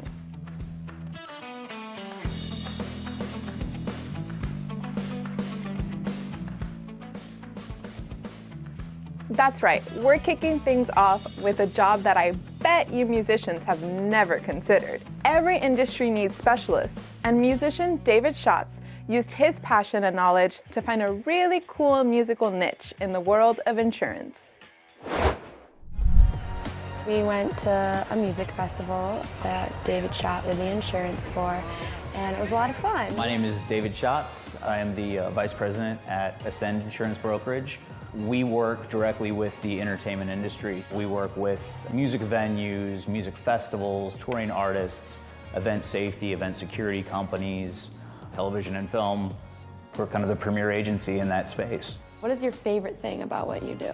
Working with the entertainment industry, I mean, it's kind of cool that I get to go to music festivals. It's cool that I can make a call and say, hey, I need tickets to this. Like, oh yeah, no problem. Dude, really? Ah, it's so rad. So you know that feeling you get when you stumble upon a new band or musician before everyone else and you just have to tell all your friends how great they are? For marketers and PR professionals who work in the music industry, they basically get to live out that feeling every day. Jessica Walden's family owned a recording studio when she was growing up, and she was always interested in hearing the stories of the musicians who passed through their doors. Today, as a PR maven, she helps to amplify those kinds of stories to the world. And so I came home and went to work at the Georgia Music Hall of Fame in public relations and events. And just really began to find a niche in sharing history, telling stories, learning how to build those stories, and just seeing how much Georgia music, not just my family's contribution to it, but people from all over the state had played in creating music. And then I really just had this awakening to what music has done. You know, we all love our music, but when we look back at music history and we see, especially here in the South, how it's brought people together, I really became very in tune to that. If you've been the leader of every group project you've ever done, you might be a natural producer. For music producers, having a musical background or at least a good ear for music is definitely a must. But there are tons of other skills you need too, from organizing to scheduling to budgeting. You have to be able to assemble a team and get things done. Basically, producers make big things happen. And that's what made this such a perfect career for producer Richie Rosetta, who's using his music production skills to change the way people see incarceration. I remember when I was in prison and I would just see so many young dudes that were like, we were living the ways that we really learned from like music videos. Like music videos were like my religion. Like if Nipsey Hussle said something in a song, I was like, this is the word of God to me. Like this is how I'm gonna live my life. So when I was in prison and I still had these skills of producing and whatever, I was like, what if we just made stuff, not corny and preaching, what if we just made stuff that led people to be their deepest selves, as opposed to this like patriarchal fantasy. So Question Culture, we produce art to get people to question culture, to get people to question patriarchal culture and capitalist culture. And we just try to make stuff that's dope and makes people rethink the systems around us. Music production is a huge process, and under that umbrella sits audio engineering.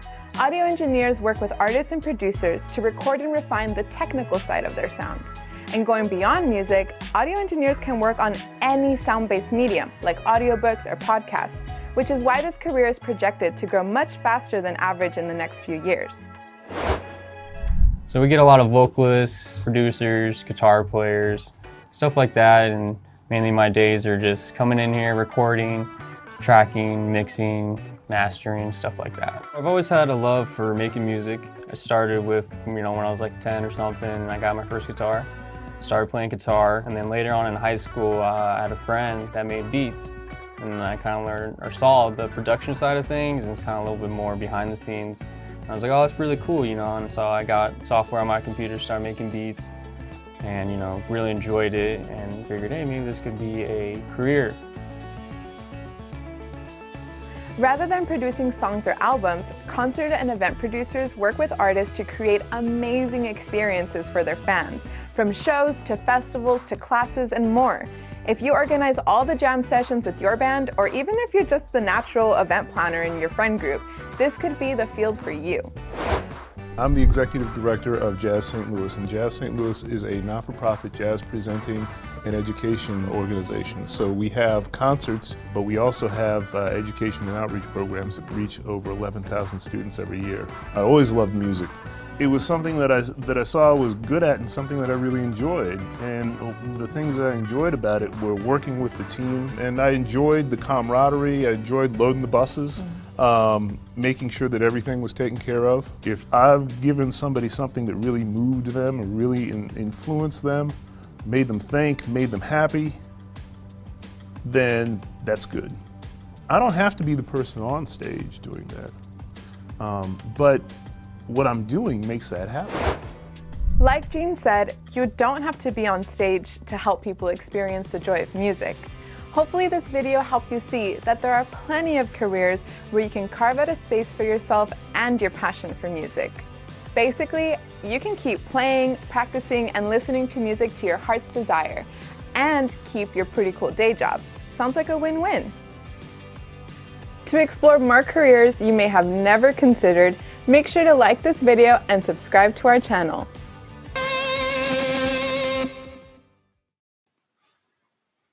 Damn, I want a ukulele that sounds like that. Exactly. Very cool.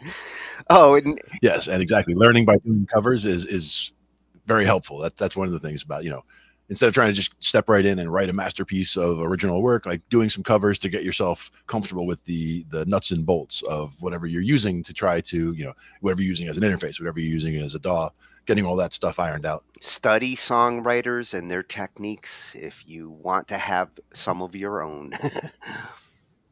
Exactly. But have your own style as well. You don't want to just rip off somebody else's style, but you can integrate multiple artists' style into your own. Grab pieces from, recognizable aspects, let's say, from different artists. Well, yes, assimilation is gonna happen. Mm-hmm. And Indeed. was surprised to see sound engineer mentioned in there until I realized a lot of the sound engineers out there aren't necessarily musicians. That is actually an area where you would think they are musicians, but the majority of the ones in the studios, actually, they are like sound engineers. They don't get caught up in, they understand the instruments. If they work around them, they understand how to record them, capture them, like all the dynamics, but they don't play them. Mm-hmm.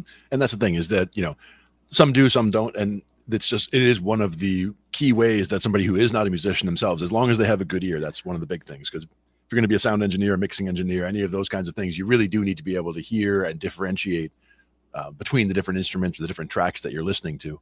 It's important, but it's a skill that you build over time. The more you do it, the more you can hear the differences. The more you practice, okay, I can hear with the keyboard, a little tinkling piano over here, and then I can hear guitar over here. The more you can be able to focus on each one and see which one needs to be a little louder, a little softer. See what changes you would make to the music that you're listening to every day. And that's what a lot of those job suggestions were that we saw throughout the night. When it's not necessarily a musician, it's about those who can listen to the music and shape it, recommend it, promote it. Like all those different job possibilities are for the music appreciators more than the musician. Yeah, but there's also a lot of people who do sound or roadies and who also play it themselves. They have their own bands and they just do this as well. They can help other musicians get their stuff out while they're here, and then they can go get on stage themselves and do the music themselves. And it's not uncommon nowadays that a musician wants to do more of that, to be in control of their sound. Like me, if I was actually going to set up like a piano and do the recording, I'd also want to be in control of the recording and all of that. Some musicians want to do both. They want to make the noise and they want to capture it. Others are happy to let anybody else deal with that. I don't want to turn on a PC. I just want to do what I love to do. There's a place for both types of musicians. Exactly. It's a lot of different ways you can do things, to get close to music, but just, doing them is important, rather than just, thinking about it or what have you, take actual steps, Yeah, yeah. practicing instruments or, working on, because anybody can really get into any instrument. Like people say that it's hard to learn music at a later age. You can learn enough to really get by, kind of. Like if you can learn the pentatonic scale just on any instrument, it could be a keyboard, just hitting the black notes there. Now you know how to play, you can play a pentatonic scale up and down. When you get that in your head and you can sing that scale up and down, then you really learn some important things. You're learning intervals, you're learning major steps, you're learning, step and a half, minor thirds. You're hearing different things and you're working those into your vocal just by working on those couple of things on any instrument. So some instruments make it easier than others to get that. And some instruments open up your understanding of music. So like I do want to learn how to play physical drums. I would like to play at least one bowed instrument, the cello if possible. There's certain ones that are worth learning because your understanding of music changes when you play that kind of instrument. Guitar, Actually, Joey, guitar really is like a great open instrument to learn. It will teach you what music is. Joey did just pick up a bow to use for his guitar. Tried to do some Jimmy Page. Oh, he's trying to Jimmy Page it. The Yeah. song, I mean, he's got song some. remains the same. Yep. He's got some beautiful guitars and he's got all the amplifiers. And with his technique, like he never uses pedals really. Like he has a couple of pedals, but he never really uses them. Everything is about the hands, how you play, how you have things set on the guitar, how you have things set on the amp. That's where all the sound comes from. But he can mimic any sound from any song anywhere. So it's one of those things where, he knows the old way of doing things, like as far as that goes. So, like, He that's knows how where, to shape his tone at the amp level.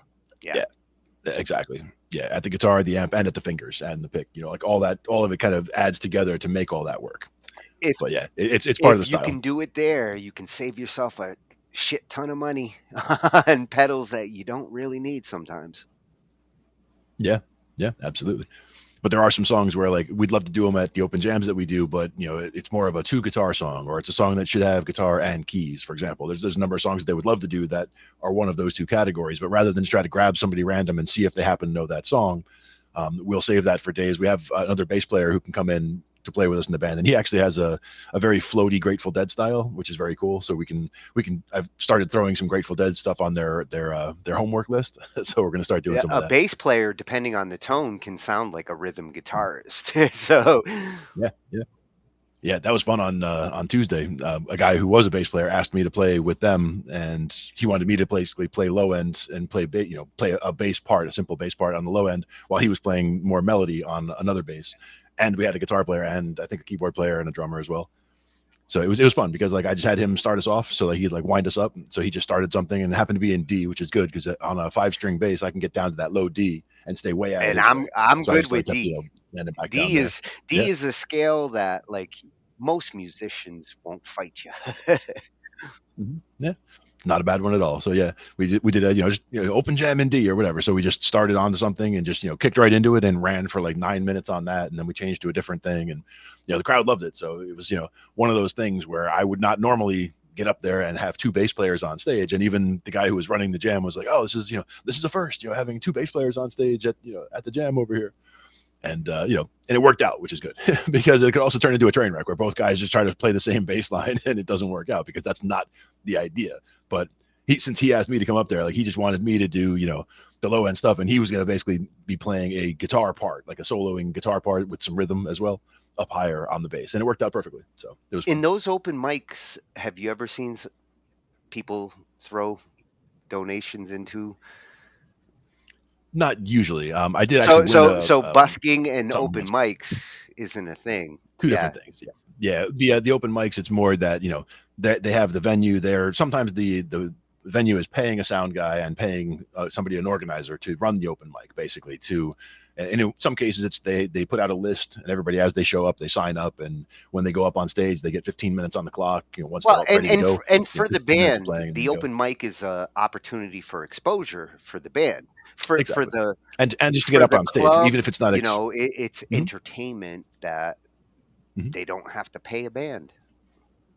Yeah, and it's not even just exposure; it's also experience playing live in front of people, because that is a whole different thing. Also, I mean, if you could practice with your band in your basement all day and all year for years and years, but if you've never played in front of people and you try to get up in front of a crowd of 100 people, it's a different experience. So you might not be ready for that. So it's good to build up experience playing in front of people, bit by bit. So these open jams, like I have no problem walking into a bar and there could be 100 people in there or 200 people, whatever, and when it's our turn, I go up and I play, and I have no problem with that. I like that. So I'm used to being around the stage also, from having been helping my buddy doing the sound guy stuff and the roadie stuff and helping people with problems on stage. I'm used to being on the stage with a crowd around, so it's less intimidating when I go up there Yeah, to play. unless you practice with an audience situation, you don't know whether you're ready for live because that public speaking kind of exercise that is like you got to know that you're cut for that because not all musicians are. I'm not a big performer. Like I can do it, have done it, but still need practice there. Open mics is the Mhm. best way to do that. Yeah, one of the other jams on the same night, that was Tuesday night, was the guitar player I normally play with and myself and our drummer, but we played with another guy who was singing, and we had the keyboard player was the guy who was running the open jam. He's a fantastic musician, both on keys and guitar, and a singer. And as we're going through the song, the guy who it was his time, so it was his his choice of what we wanted to do, and he just wanted to do like a jam. We started in this one song that we all knew the structure, so we just started right into it and went through it. But then he just wanted to do a jam after that, and whatever it is, like jam in B or whatever. Somebody calls a jam in whatever, and we just play. And so it's we improvise and we just stay in key. We just keep something. It's not complicated structure wise. You could even just stay, it could be like a funk thing and funk in F or whatever. It doesn't We matter. actually had one called Mosh in A. Yeah, exactly. And that kind of a thing. But the idea being, have something interesting that you can play. Like I'm playing bass at that point, so I'm just trying to keep something interesting going while keeping something that's similar enough or the same enough where it feels like structure. So I can keep us in the key of whatever, but I can just do bouncing different things each time, so that they're not getting in the way of the melody that he's doing, not hitting notes that I shouldn't be hitting, but making sure to have some kind of a difference in what I'm playing, at least every fourth bar, if not every bar. So every fourth bar, that's keeping the pulse of the song going. So that's like another section, and the drummer's hearing it, so he's hitting something different every fourth bar. So we're in sync on keeping something moving like that while keeping something different in between. And getting over that, like it feels like the first time situation, which Dave was saying, like the first time I played, I froze up live. I froze up. Yeah. I wasn't my first time, but there was one time where like I swear I forgot the set list. I forgot the parts like right before everything started. It's like brain fart moment. What are we playing? Oh, yeah. Well, the worst for me was the fact that if I'm listening to something, if there's music playing, or if I'm, if we're playing a song, or if there is music playing, I have a very difficult time thinking of another song, how it goes. Like if I'm trying to think, like if I'm listening, the house music is on and it's playing a Tom Petty song, and I'm trying to look at, the set list and hear, oh, what are the first couple of notes of whatever song I'm looking at? And it's a totally different song. I can't even think of what those first couple of notes are. But sometimes there were times where we were on stage and we had a set of songs that we did. There was a trifecta. It was 3 songs in a row that we did as a medley. So it was like for the first song, we go, smacking straight into the second song, smacking straight into the third song, right to the end. And these are 3 original songs. So it was, I know how to play each of the songs. I've played them all in isolation many, many times, but I would play the first song and we'd be coming up to that last couple of bars. And I'm like, okay, here comes the second song. And literally as I'm coming through, as we're ticking down in that last couple of bars, ticking down notes, I still have no idea how the second song goes. And I'm like, here it comes. And then as we get to that note, boom, I drop right in and we're right there. And I play it fine. And I'm like, whew.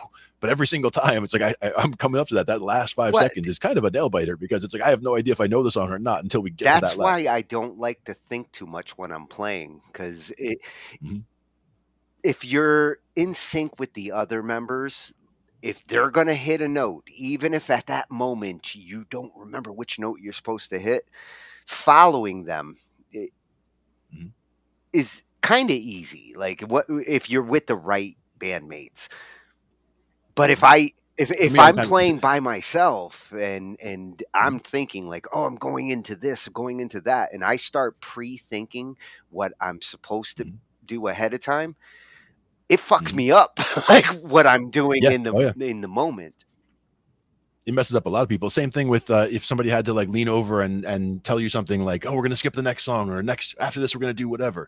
Some people As they can long keep as you playing give me and listen, warning, but give me warning on the like last measure. Okay, we're gonna shift, or the head bob kind of communication. right, yeah. But if somebody was trying to tell you though, like after this song, we're gonna do whatever, like somebody calls it a complete audible. If they were gonna try to lean over to you and talk to you while you're playing, while we're playing the song, like number one, it's really hard to hear somebody for starters. Number two, some people they're so into what they're doing playing that even just the act of someone coming to them and talking makes their hands stop. Like they just stop playing, and then like all of a sudden, then they're mad at the person who came over because why'd you stop me? I was playing. It's like, well, I was trying to say we're skipping the next song. Like you got to short burst communication if you're gonna, and not everybody is ready to handle that. Again, it's like some people multitask better than others, where some people they can just keep jamming, throw a little lick in the solo, like, oh yeah, sure, no problem, as he's going through while you're having a conversation about something. But other people it doesn't work as well that way. If you're gonna try to tell them we're skipping the next song, do it in a moment of silence where you can lean over and he can hear you. Yep, it's important. It's very important. Which may be like at the end of the song. So like before you start playing again, we're skipping the next song.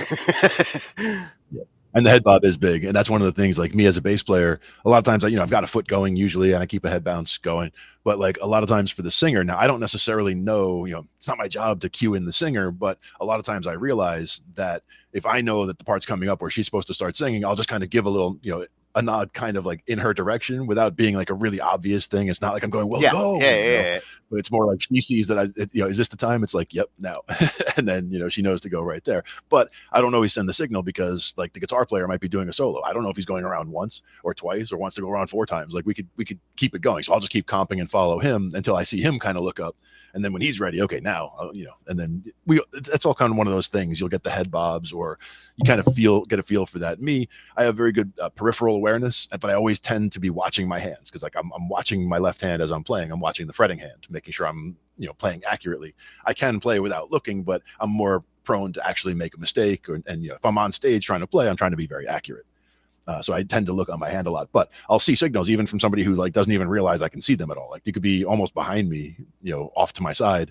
And if you tried to make, if you tried to get my attention just by even like, even an eyebrow raise or like, you kind of like you try to look at me like this, you'll see me like, Well, even yes, if I don't if look I at you, you'll see raise my head one turn a little bit. eyebrow, we're ready for the next song. If I raise both eyebrows, I don't know what the fuck's going on. Yep. And sometimes it'll be with raise the neck also because we're about to stop or we're coming to a pause or get ready together. Here we come. Here we go. Yeah.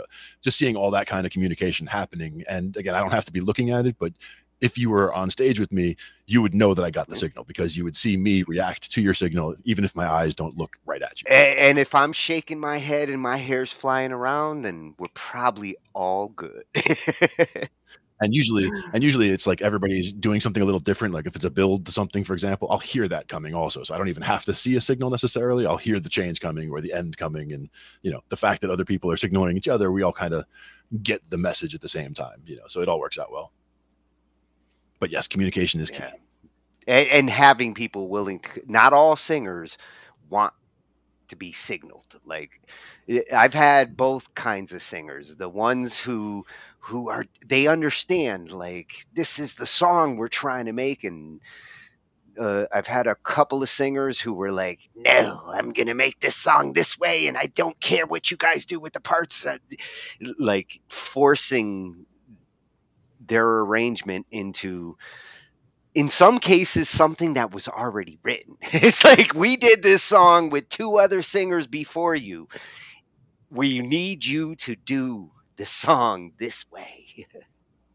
Yeah, and that's the thing is there are multiple schools of thought on that because I've also worked with people where every time we do a song, it's going to be a little bit different. We're in a different mood that day. It comes out a little different. We played it a little faster, slightly different I'm beat. okay with a singer experimenting on something that's already been done, and if it sounds better, I'm never going to argue if I think like it sounds better, but if the song starts to lose dynamics or purpose because you want to sing about this and you want to go in this direction and this song was not that. And I'm not just talking like my songs. I'm talking like band songs that were written between like a bassist, a guitarist, and a drummer, had vocals, and changing them in some cases was.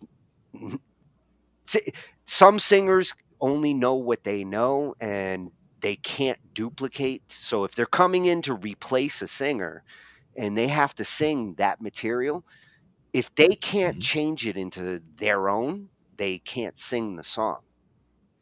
In which Either they case need to try to mimic it the or band replace has to retire that song. Which sucks. Well, again, yeah, or adapt. That's the other thing is, can you turn it into something else? But you were saying, like, if it doesn't sound the same or as good, to whom? Like every other people in the band might take, they might want to take it a different direction. Say, oh, I like it better this way. Like everybody starts changing a song and how set in stone somebody is to how a song sounds. Like when I put together a song, like I'm open to other people's input, and especially in a band like that, it's like it just kind of morphs as we started. It will be a mile away from where we started by the time we even get through the song once, because somebody else had a little thing that, oh, I like what he did there, and that builds to a different part. And now feeding off of each other, the thing kind of changes over time into something even cooler than where it started. And that's why it's always good to get recordings of it. Like always try to get recording. And respect is always important, like trying to make sure that everybody has a chance to speak musically in the song, right? Like, I don't need a bass solo ever, but I just want to make sure that I have, that I'm putting what needs to be under whatever in order to have a good guitar solo when the time comes and have a good keyboard solo when the time comes. Like those things, should be where they are. And, if you're writing lyrics, just be willing to go around with the same thing over and over and over a lot of times, just to let people work something out, see what comes to them from the song kind of morphing along. The big challenge there was two different singers with two very different styles. We went from a singer who was like a David Coverdale kind of singer, loved to do like Coverdale screams and glam rock kind of singer. And we changed to more of like a Pearl Jam style singer where it was more throaty and like trying to do the same songs with those two different types of singers was a challenge. In some cases, some of those songs never sounded the same. They did change, and not always for the better. Yeah. And actually, me, on Wednesday at the Jam, there was a band on earlier in the night that did a bunch of Springsteen covers. So you know how I felt about that. Damn it, Bruce.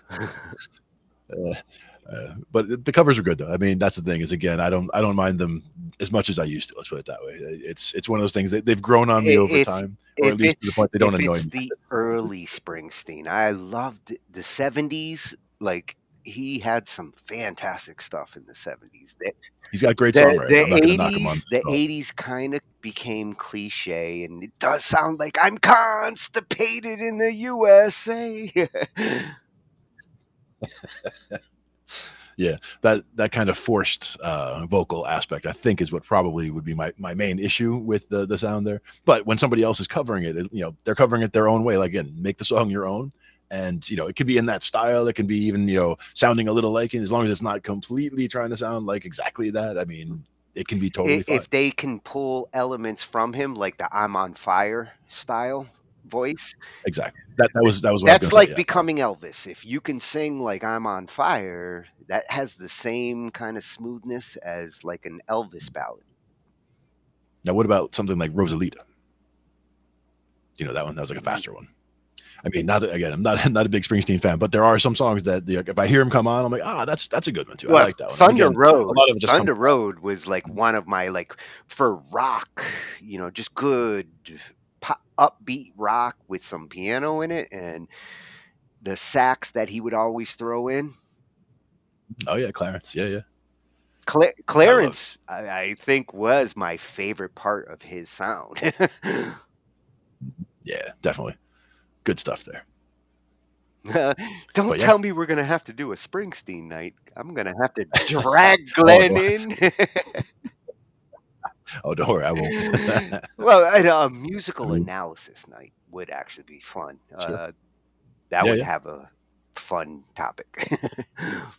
Yeah, and again, one thing that we would do when we're doing that would be breaking down the songs into, again, like I talked about earlier, verse, chorus, pre-chorus, like all that kind of structure-wise. There's a lot to learn from a lot of these different styles of songs because even if it's a song that you don't like, there's a lot you could learn from the way that song's put Or together. that particular artist and the time when they did that and why the impact of that song and that artist. Like there's some magical musical chemistry going on there. Exactly. Sometimes like the public needs that kind of artist, and an artist comes forward and produces that kind of sound. Bruce is a good example of that. Like just like Billy Joel, they came at the right time and they helped to like establish new types of rock. Good stuff. Well, so I we guess filled our brains, Glenn. yeah, until tilt. We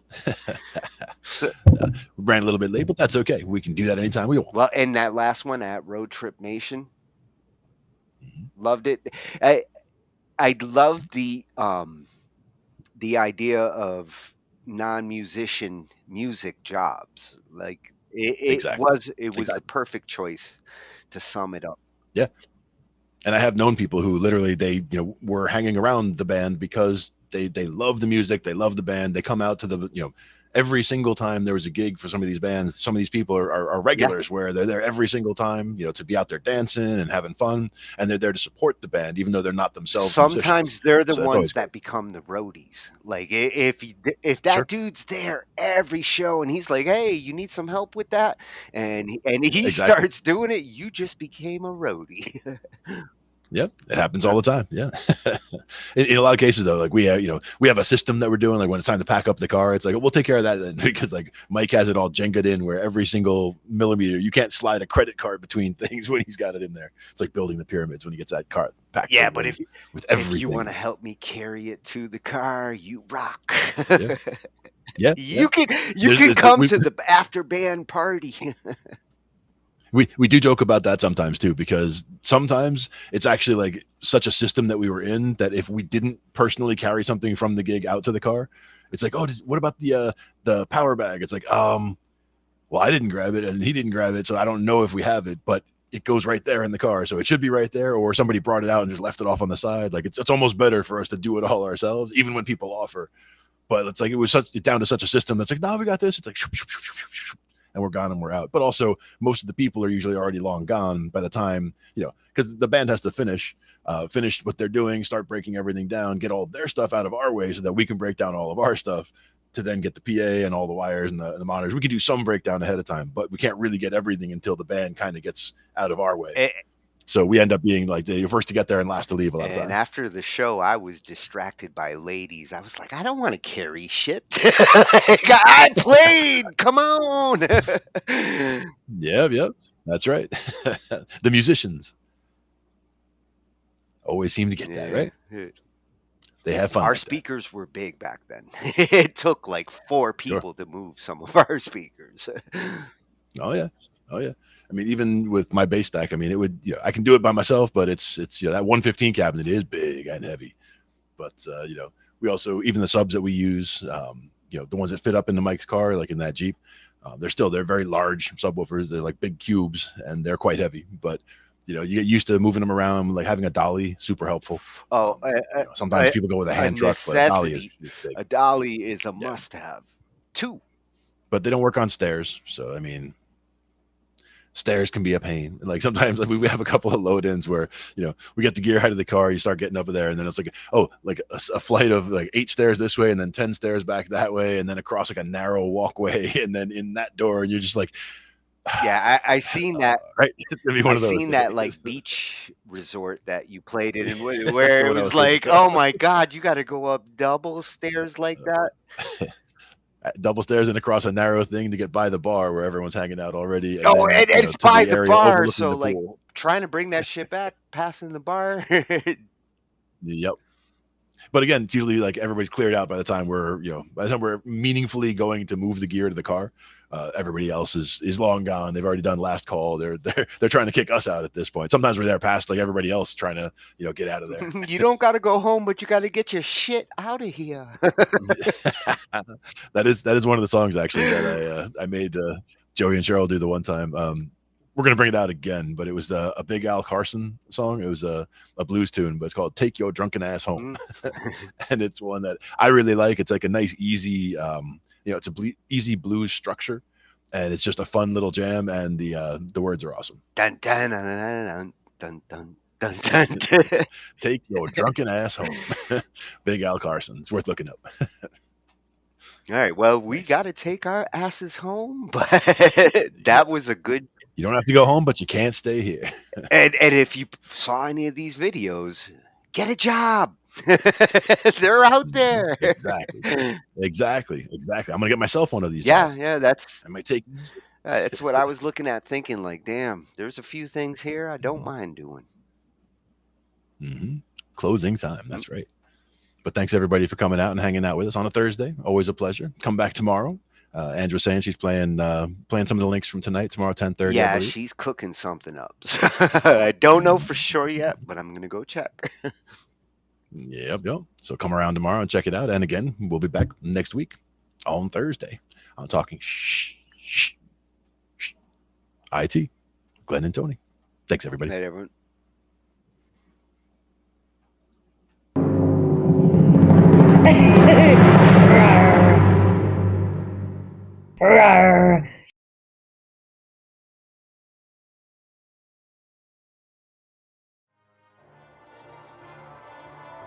Ambient noise, yeah. So now you're grabbing some band lab clips.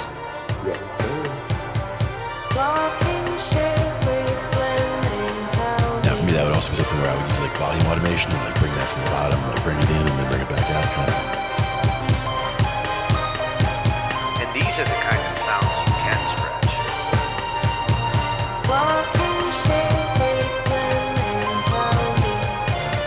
With this AI, like stretching it actually can be cool.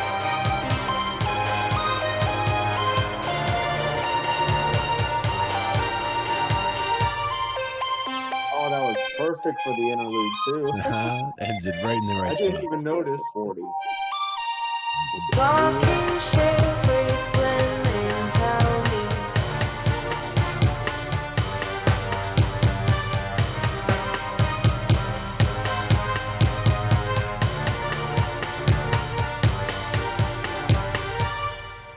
didn't even realize the texture faded out at the interlude until it happened. I'm like, wait a minute.